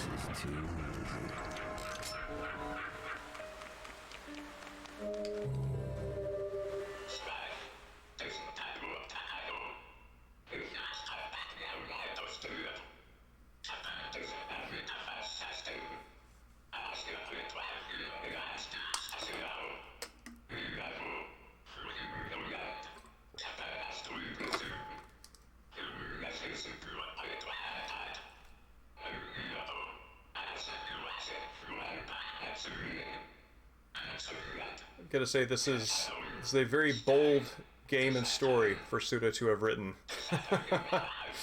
I think I remember after Killer7 was released, he only appeared at press events wearing a luchador mask.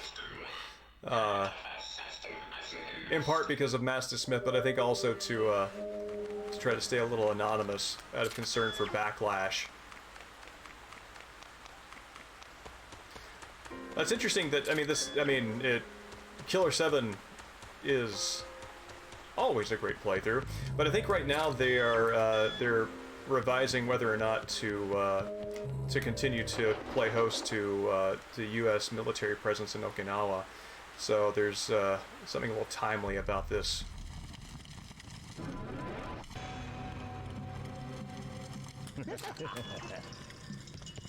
Oh, this is brutal. You gotta run up to... I agree, Mirth.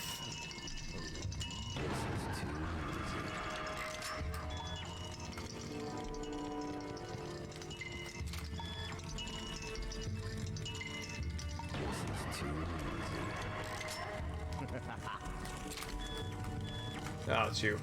Yeah, if Heaven Smiles are supposed to be somehow versions of human beings, the more and more abstract they get, the more bewildering it is to try to maintain that visual image. Oh,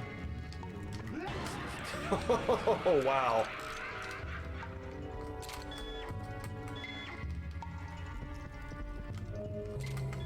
Dan absolutely holding the field as the most competent Smith right now.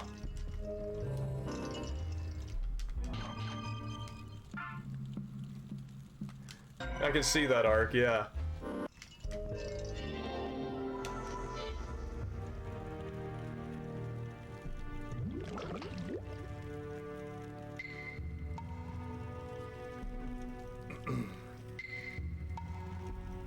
This is so beautifully weird.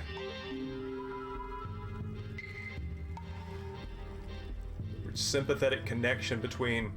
I mean, it's like the water ring howling and producing water is one thing, and you're like, okay, I can accept that, but then it takes it like 2 steps further, and the flowers bloom instantly, and that has a sympathetic connection with this print.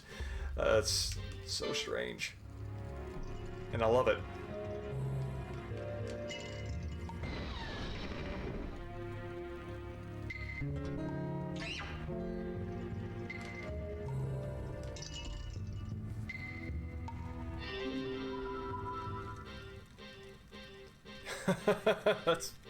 That is a good prank, Bismuth.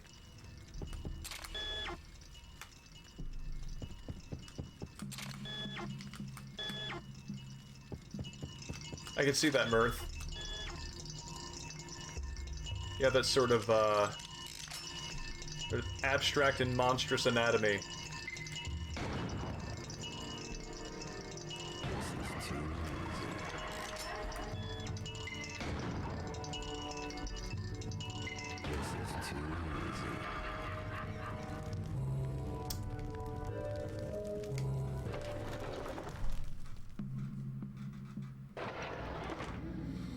Again, great establishing shot.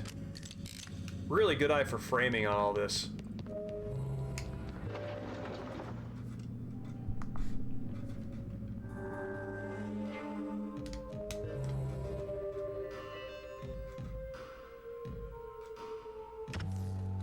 All right, let's give this guy some work.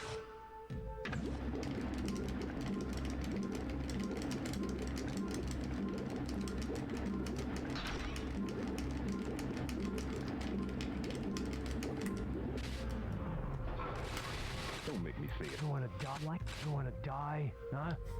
Yeah, so, the way that I read the television quote is, that,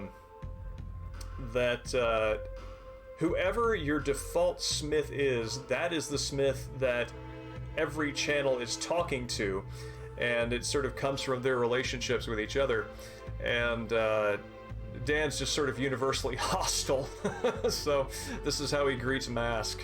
You wanna die, huh? What? Coyote has nothing to do with him. Okay. Like, none of them really know what to do with Mask. Okay. And, you know, Mask is beloved by children, so that makes sense for Khan. Okay. What? But yeah, that also becomes particularly prominent when you start as Coyote in Olmeda City, and I think Dan has got a great line. Yeesh, you're still an ugly fella.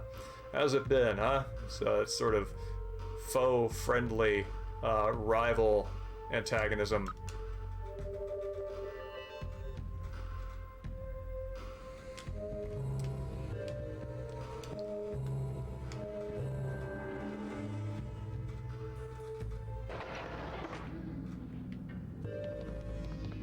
Oh, I didn't level anybody up.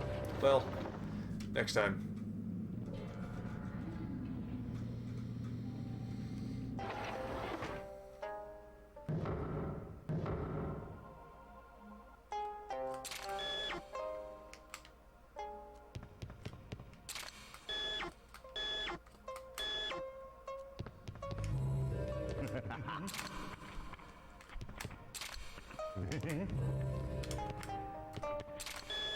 Oh god, there he is.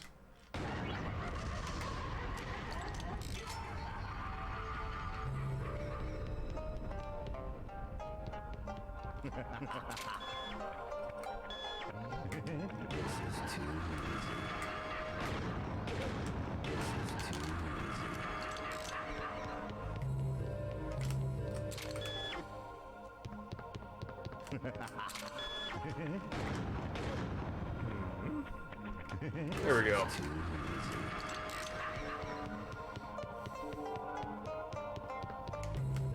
I think if somebody released like a little egg capsule series of action figure version of all the Heaven Smiles, I would probably buy them.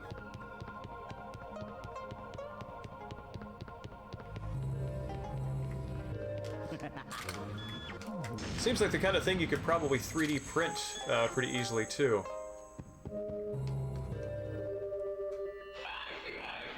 power lunch.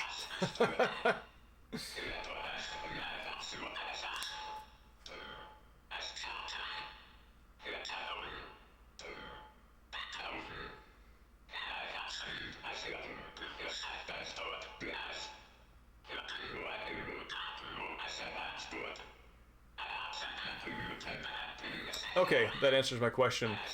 What the Liberal Party is after. Everybody wants the Yakumo. Which is a political document ideology that is very closely unique with something essentially Japanese. I think Yakumo means like 8 clouds. I think it's one of the first poems attributable in the Japanese language, and is in reference to the 8 main islands of Japan. So it's it's a political text that is attached specifically to Japanese heritage in this game.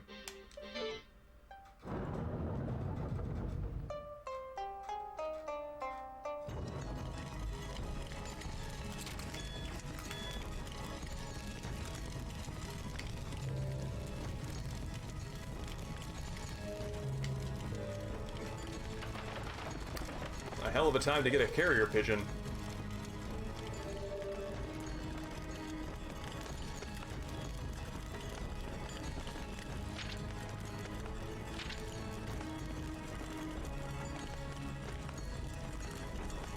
It's interesting that I wonder when these notes are written.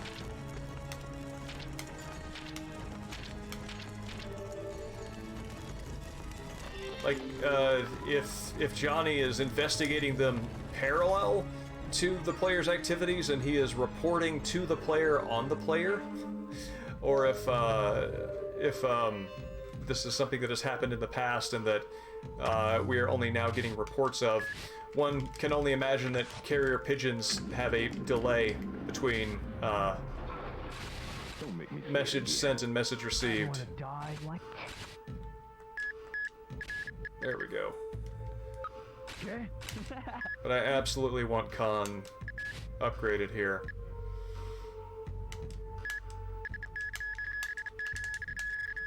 Khan is going to be my way out of the boss fight of this level. Evening Dream Bombs, good to see you.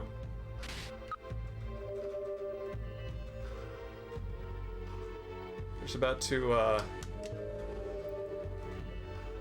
find out that the children know who's the strongest. Judge, I'll take care of them.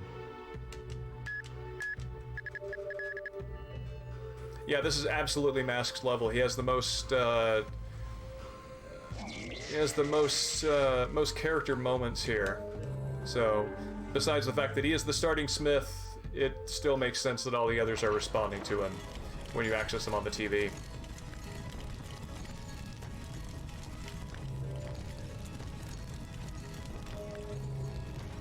Let's see what Zaro got to say.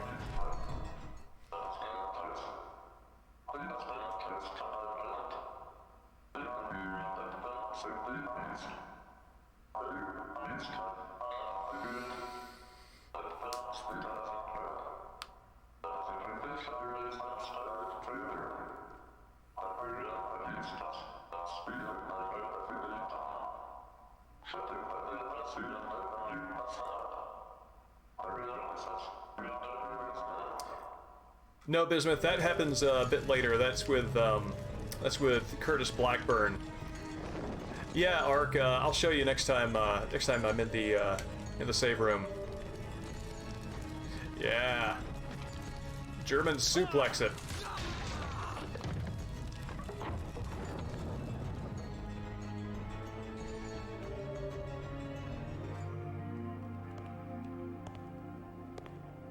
What's in your right hand, Chico?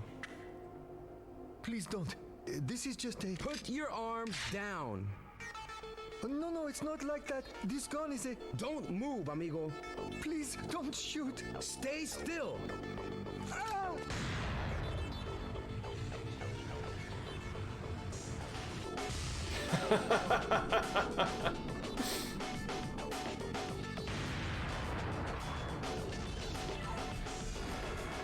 What were you doing here? Cleaning up. Our head chef always tells us that an ideal kitchen is a kitchen clean enough that you can lick the floor. Anyway, it's the least that I can do for them. The others, the chef, the waiters, where are they? Those guys with the strange smiles. You saw them? It's dangerous, Aki. Get out of here. Awesome.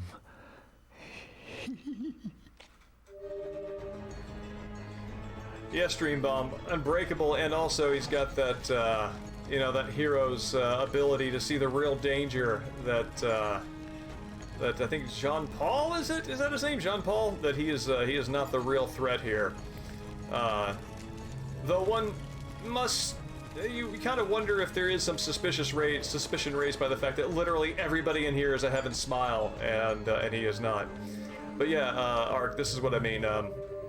All the characters have these sort of like verbal clips that play, and I think they make the most sense if you assume that they are spoken to the Smith that you start with, who is not Garcian. So you got Dan. Don't make me want to die, huh? Constantly aggressive. What? Coyote has nothing to do with him. Kevin's Kevin. Okay.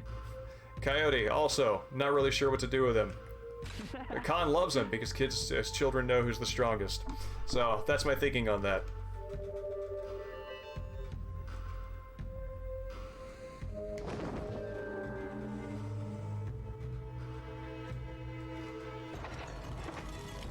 Special room. I don't think I've noticed that name before.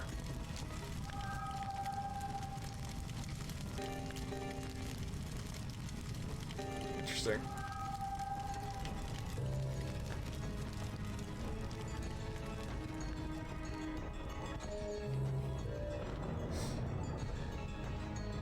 Yeah, Coyote seems, Coyote seems like a nervous fella in general. If I'm remembering right from the lore on this, he and Coyote are supposed to be, like, lovers. Or involved in some way. And, it strikes me the longer, as after I sort of, like, was doing any writing on it, that Coyote and Coyote are basically the same word, but with a different TD enunciation, and I wonder if that is in some way indicative of their relationship. Even if not intentionally so, it certainly does certainly communicates as much.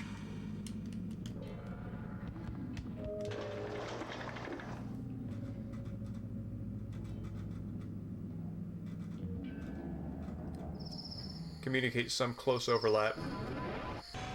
Oh my god, the smiles. This area has given me the most trouble out of any area ever in this game.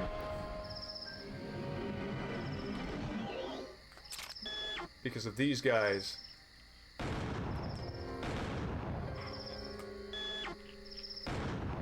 Their weird dog walk. This is too easy.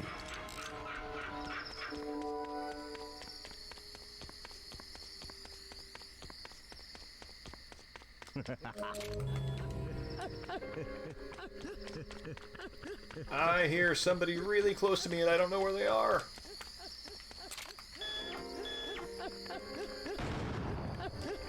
Gotcha. I wonder where he came from. He might have come from that left path there. I've seen feng shui maps before, but I've never seen the turtle referred to as the Black Warrior, which is how it's named in this. And even though this is the only place I've ever actually seen it named Black Warrior, that is the name that sticks with me. I automatically correct any other reference to Black Turtle or Black Tortoise to that.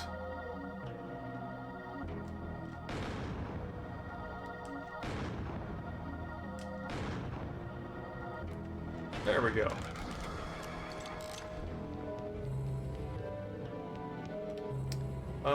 Which way are we facing? This is west. West was... Tiger? I need to go back and look at that map.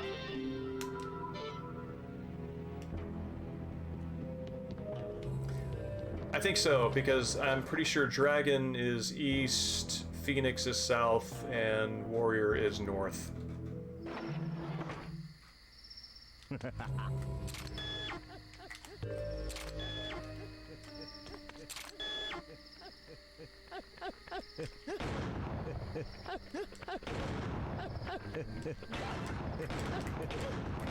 Oh no!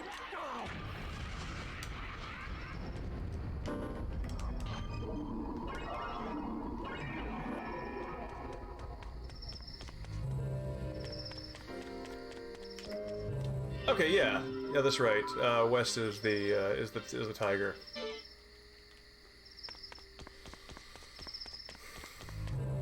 Actually, fun piece of stream trivia here. In Hand in Killer7, Harmon's name prior to being adopted or initiated into being this sort of like timeless spiritual figure, his name was Harmon Deltahead. And in reference to the third eye, so you know the delta shape is the triangle, so it's this, and that. And that is where the name Deltahead comes from.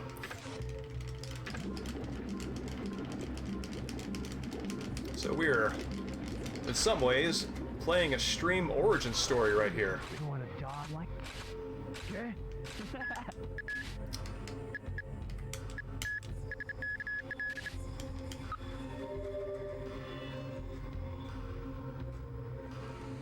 Oh wait, let's go ahead and save. See what time are we at? 10:19. I bet we can get this done.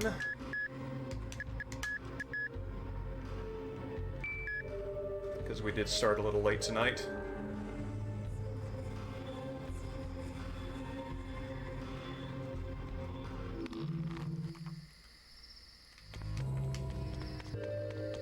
This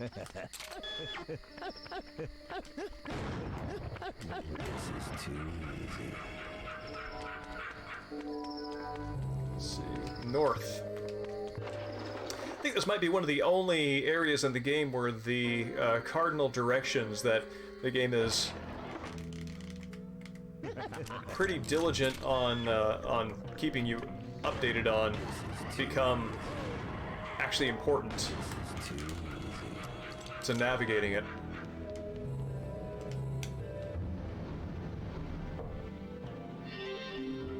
That is a great tortoise. Oh, hey, Travis.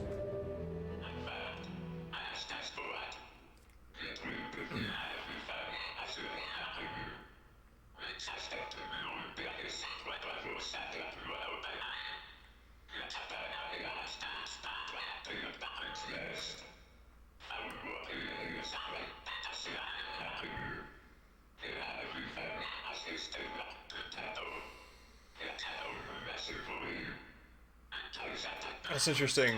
I'm not sure how to read that, whether that means that Fukushima would be giving the Yakumo over to the US as a way of buying the fireworks to prevent the, you know, just to get the US to intercept the missiles, or if the Yakumo is a sort of Cold War-esque deterrent that if he survives and is in possession of the Yakumo, then the US would want to keep him alive in order to increase their likelihood of having access to it.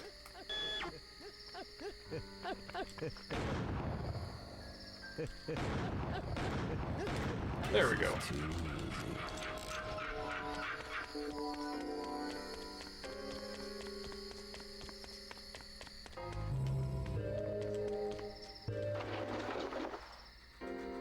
So this would be dragon. Whoa.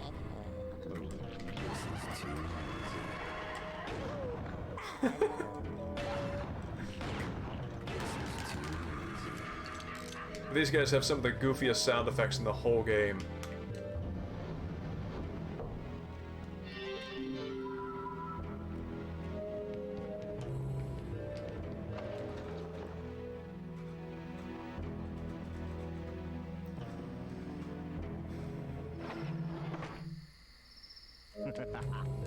The fact that the Heaven Smiles look fairly monstrous, but have absolutely goofy sound design.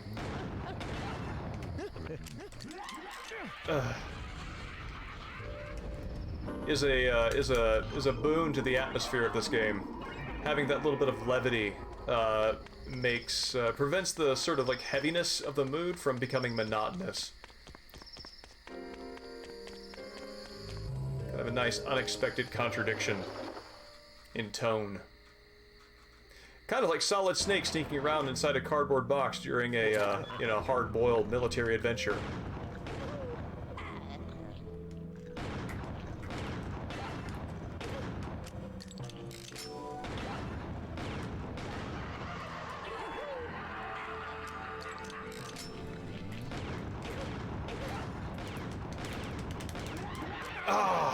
Dan doesn't have his down attack yet, I guess.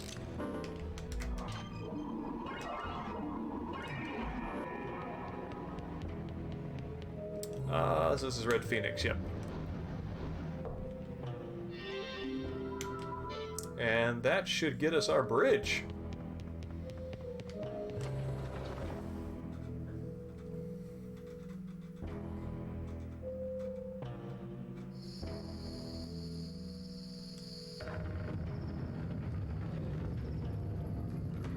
There's a beautiful use of the gradients here, as the bridge falls out of darkness into the color.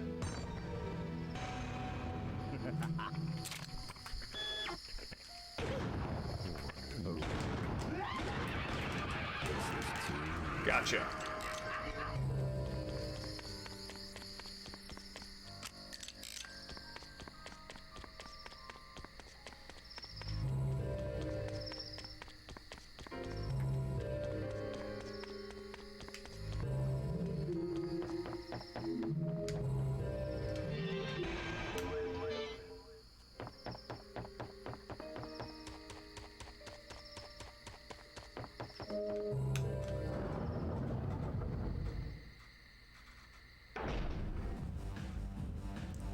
Good stuff. I think there's only one soul shell in this entire chapter.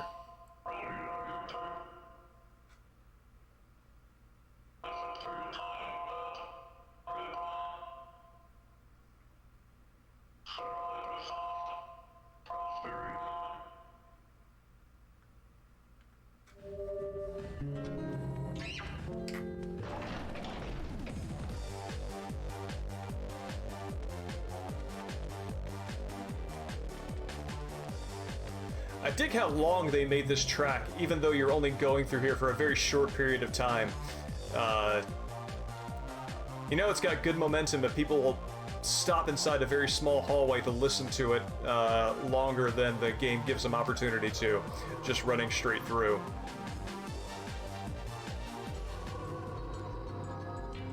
I love the Colosseum. Gun Kanjima is one of my favorite locations in the entire game. And doing research on the actual location is fascinating in its own right.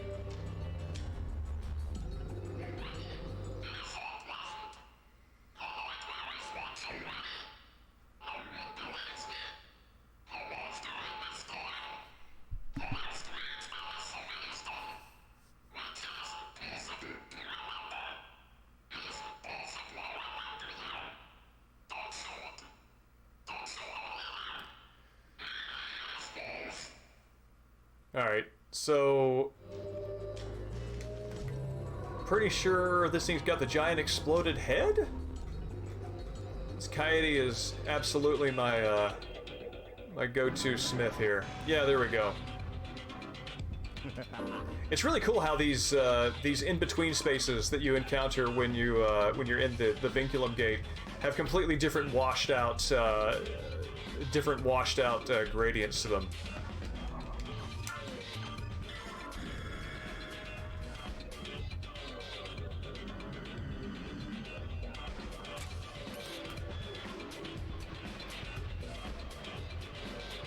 Hurts, doesn't it?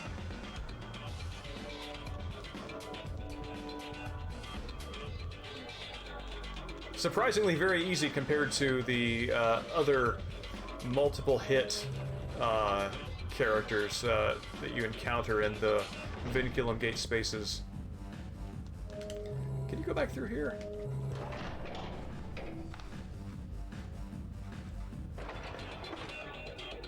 Yeah, you can. Oh wow, that's neat. That's a angle that I don't think you see otherwise. That's kind of cool that they set up a camera angle specifically for going back through that door, even though you have absolutely no reason to.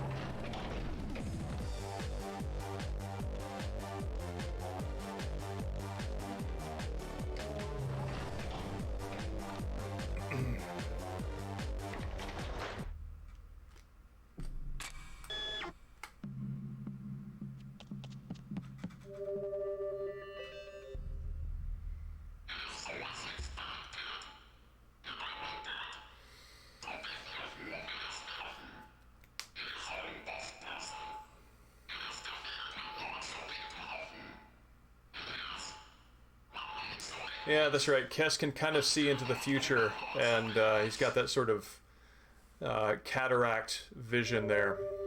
Oh yeah, and to kind of show you what the vinculum gate is, so I went through all that rigmarole, went through the washed out white space to get into this room. But if I go back through here, I actually don't return to the vinculum gate.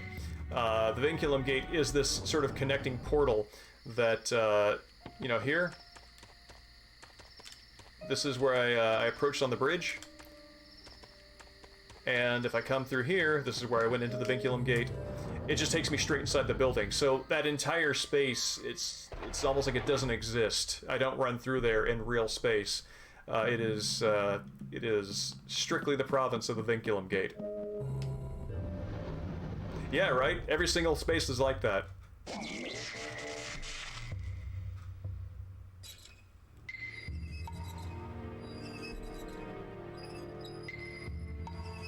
It's really interesting. Harmon shows up at moments when there's, when you have these figureheads like Fukushima and Kunlan. He is clearly the only one with the gravity capable of handling those situations. We've been expecting you. If you will, right this way, please. Mr. Fukushima is waiting for you inside.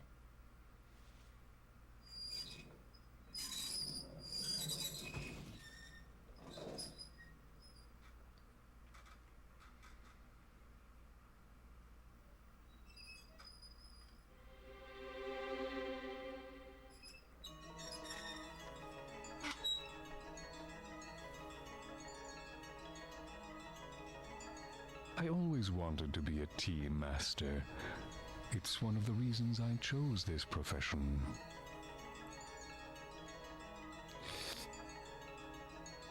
Which profession may that be? You're an interesting man, and you ask a very difficult question. Perhaps it's a sense of humor that can only come from someone who lives his life on the edge. I wanted to become a politician who could be a true leader, but the world of politics was like a stage where people only acted. They were merely actors playing the politician. Did you ever think of becoming an actor? Well, it just so happened that I got a call from the government asking me if I wanted to become an architect for them. Architect? You mean to design and devise? Yes. I took the offer with delight. Is that the only thing you do? Mr. Fukushima, the founder.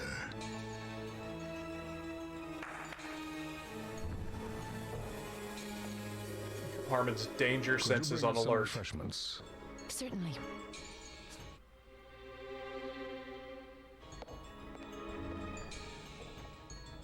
That's a really cool time to introduce her, and actually adds extra, sort of, It's a really old story.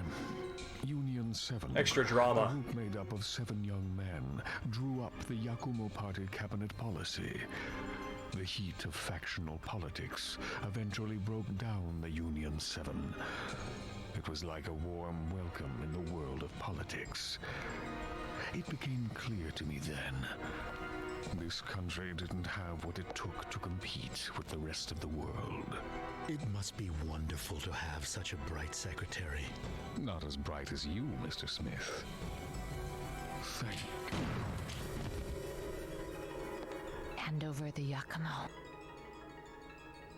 Lady, where are your manners?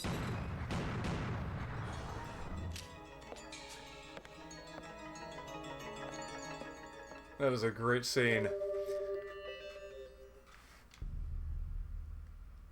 Let's see. I think, Ark, you mentioned needing to turn around. I think you start in the direction that, that you need to go in. Can you actually leave here? I don't think you can.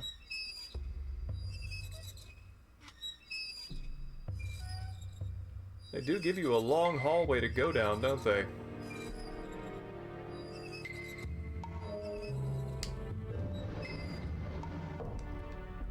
Oh, wild. Huh. Okay, well that confirms that Mask is absolutely the intended main character, main Smith, because that's who you get turned back into. But apparently you do not actually need to be Harmon to go in here and finish this up. Let's switch to Khan here. Alright, buddy, been training you up for this one.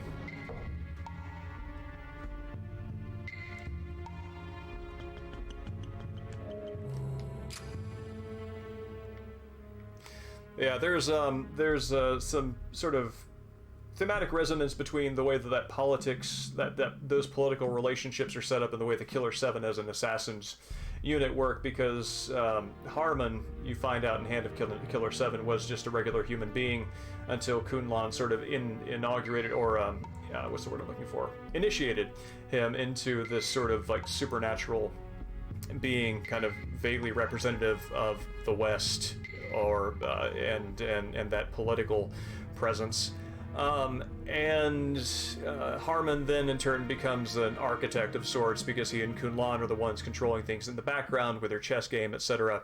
And the Union 7 are the, you know, they're architects there, and there are actors, there are political actors, which is kind of like what the killer7 are.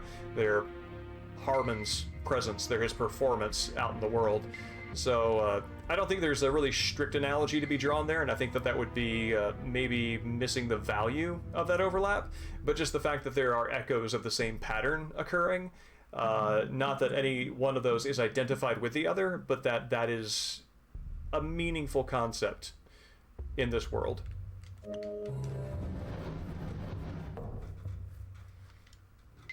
In fact, if I have a criticism of my old plot analysis, it would be that at the time I was more interested in finding equivalencies between instances of patterns that show up in the story, rather than just appreciating that the patterns themselves, as repeated patterns, just sort of give weight that that's something meaningful, and they don't have to be identified with each other.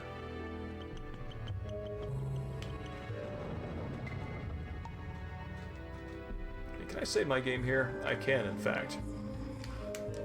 I think we have enough time to take care of Julia, and before we call it a night.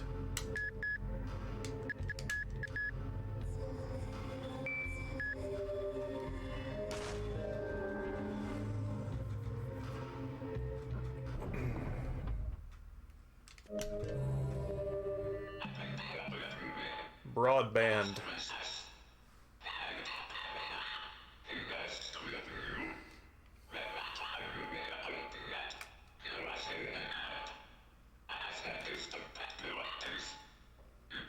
Not a modern thinker, Travis.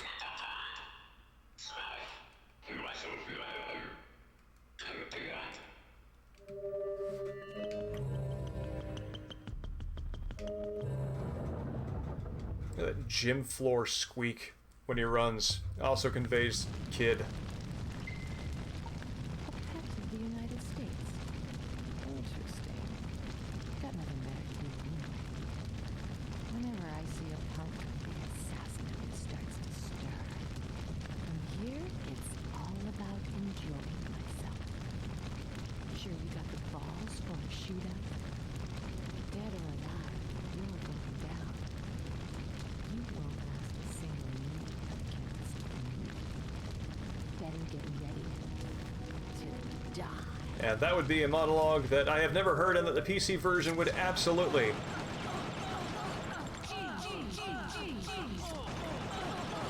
be great for, be great to hear through.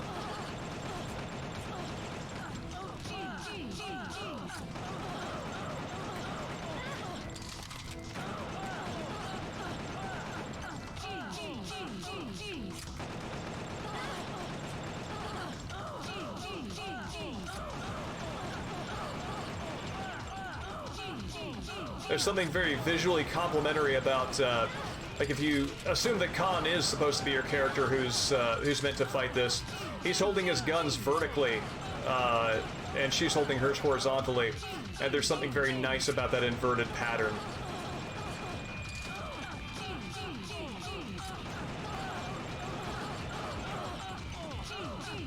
We're gonna do this.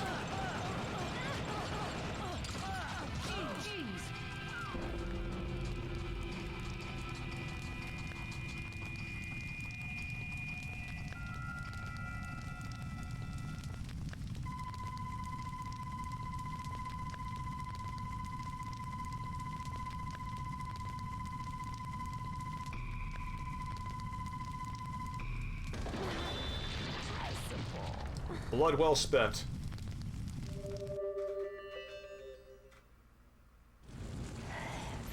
Yakumo will destroy your country.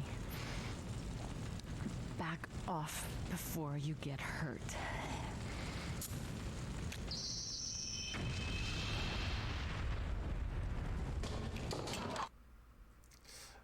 Great timing on that cut.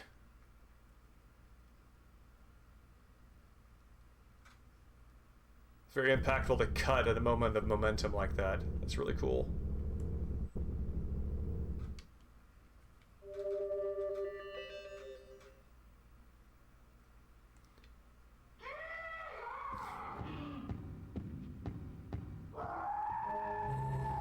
I guarantee you today, a trailer like this in the Seattle area would easily have you like at like $1,500 to $2,000 in rent. Which, presumably, Harmon gets paid well, so they can probably afford that. Oh wait, I need to go to Samantha to save.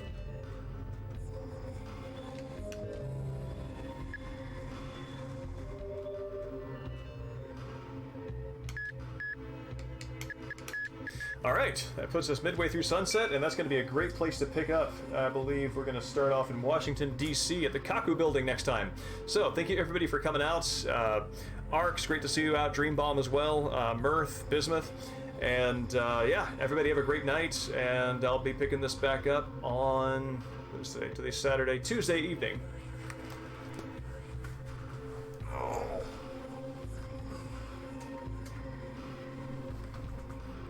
Evening, Iceman Dan. Thank you for chiming in. It's always great to see you.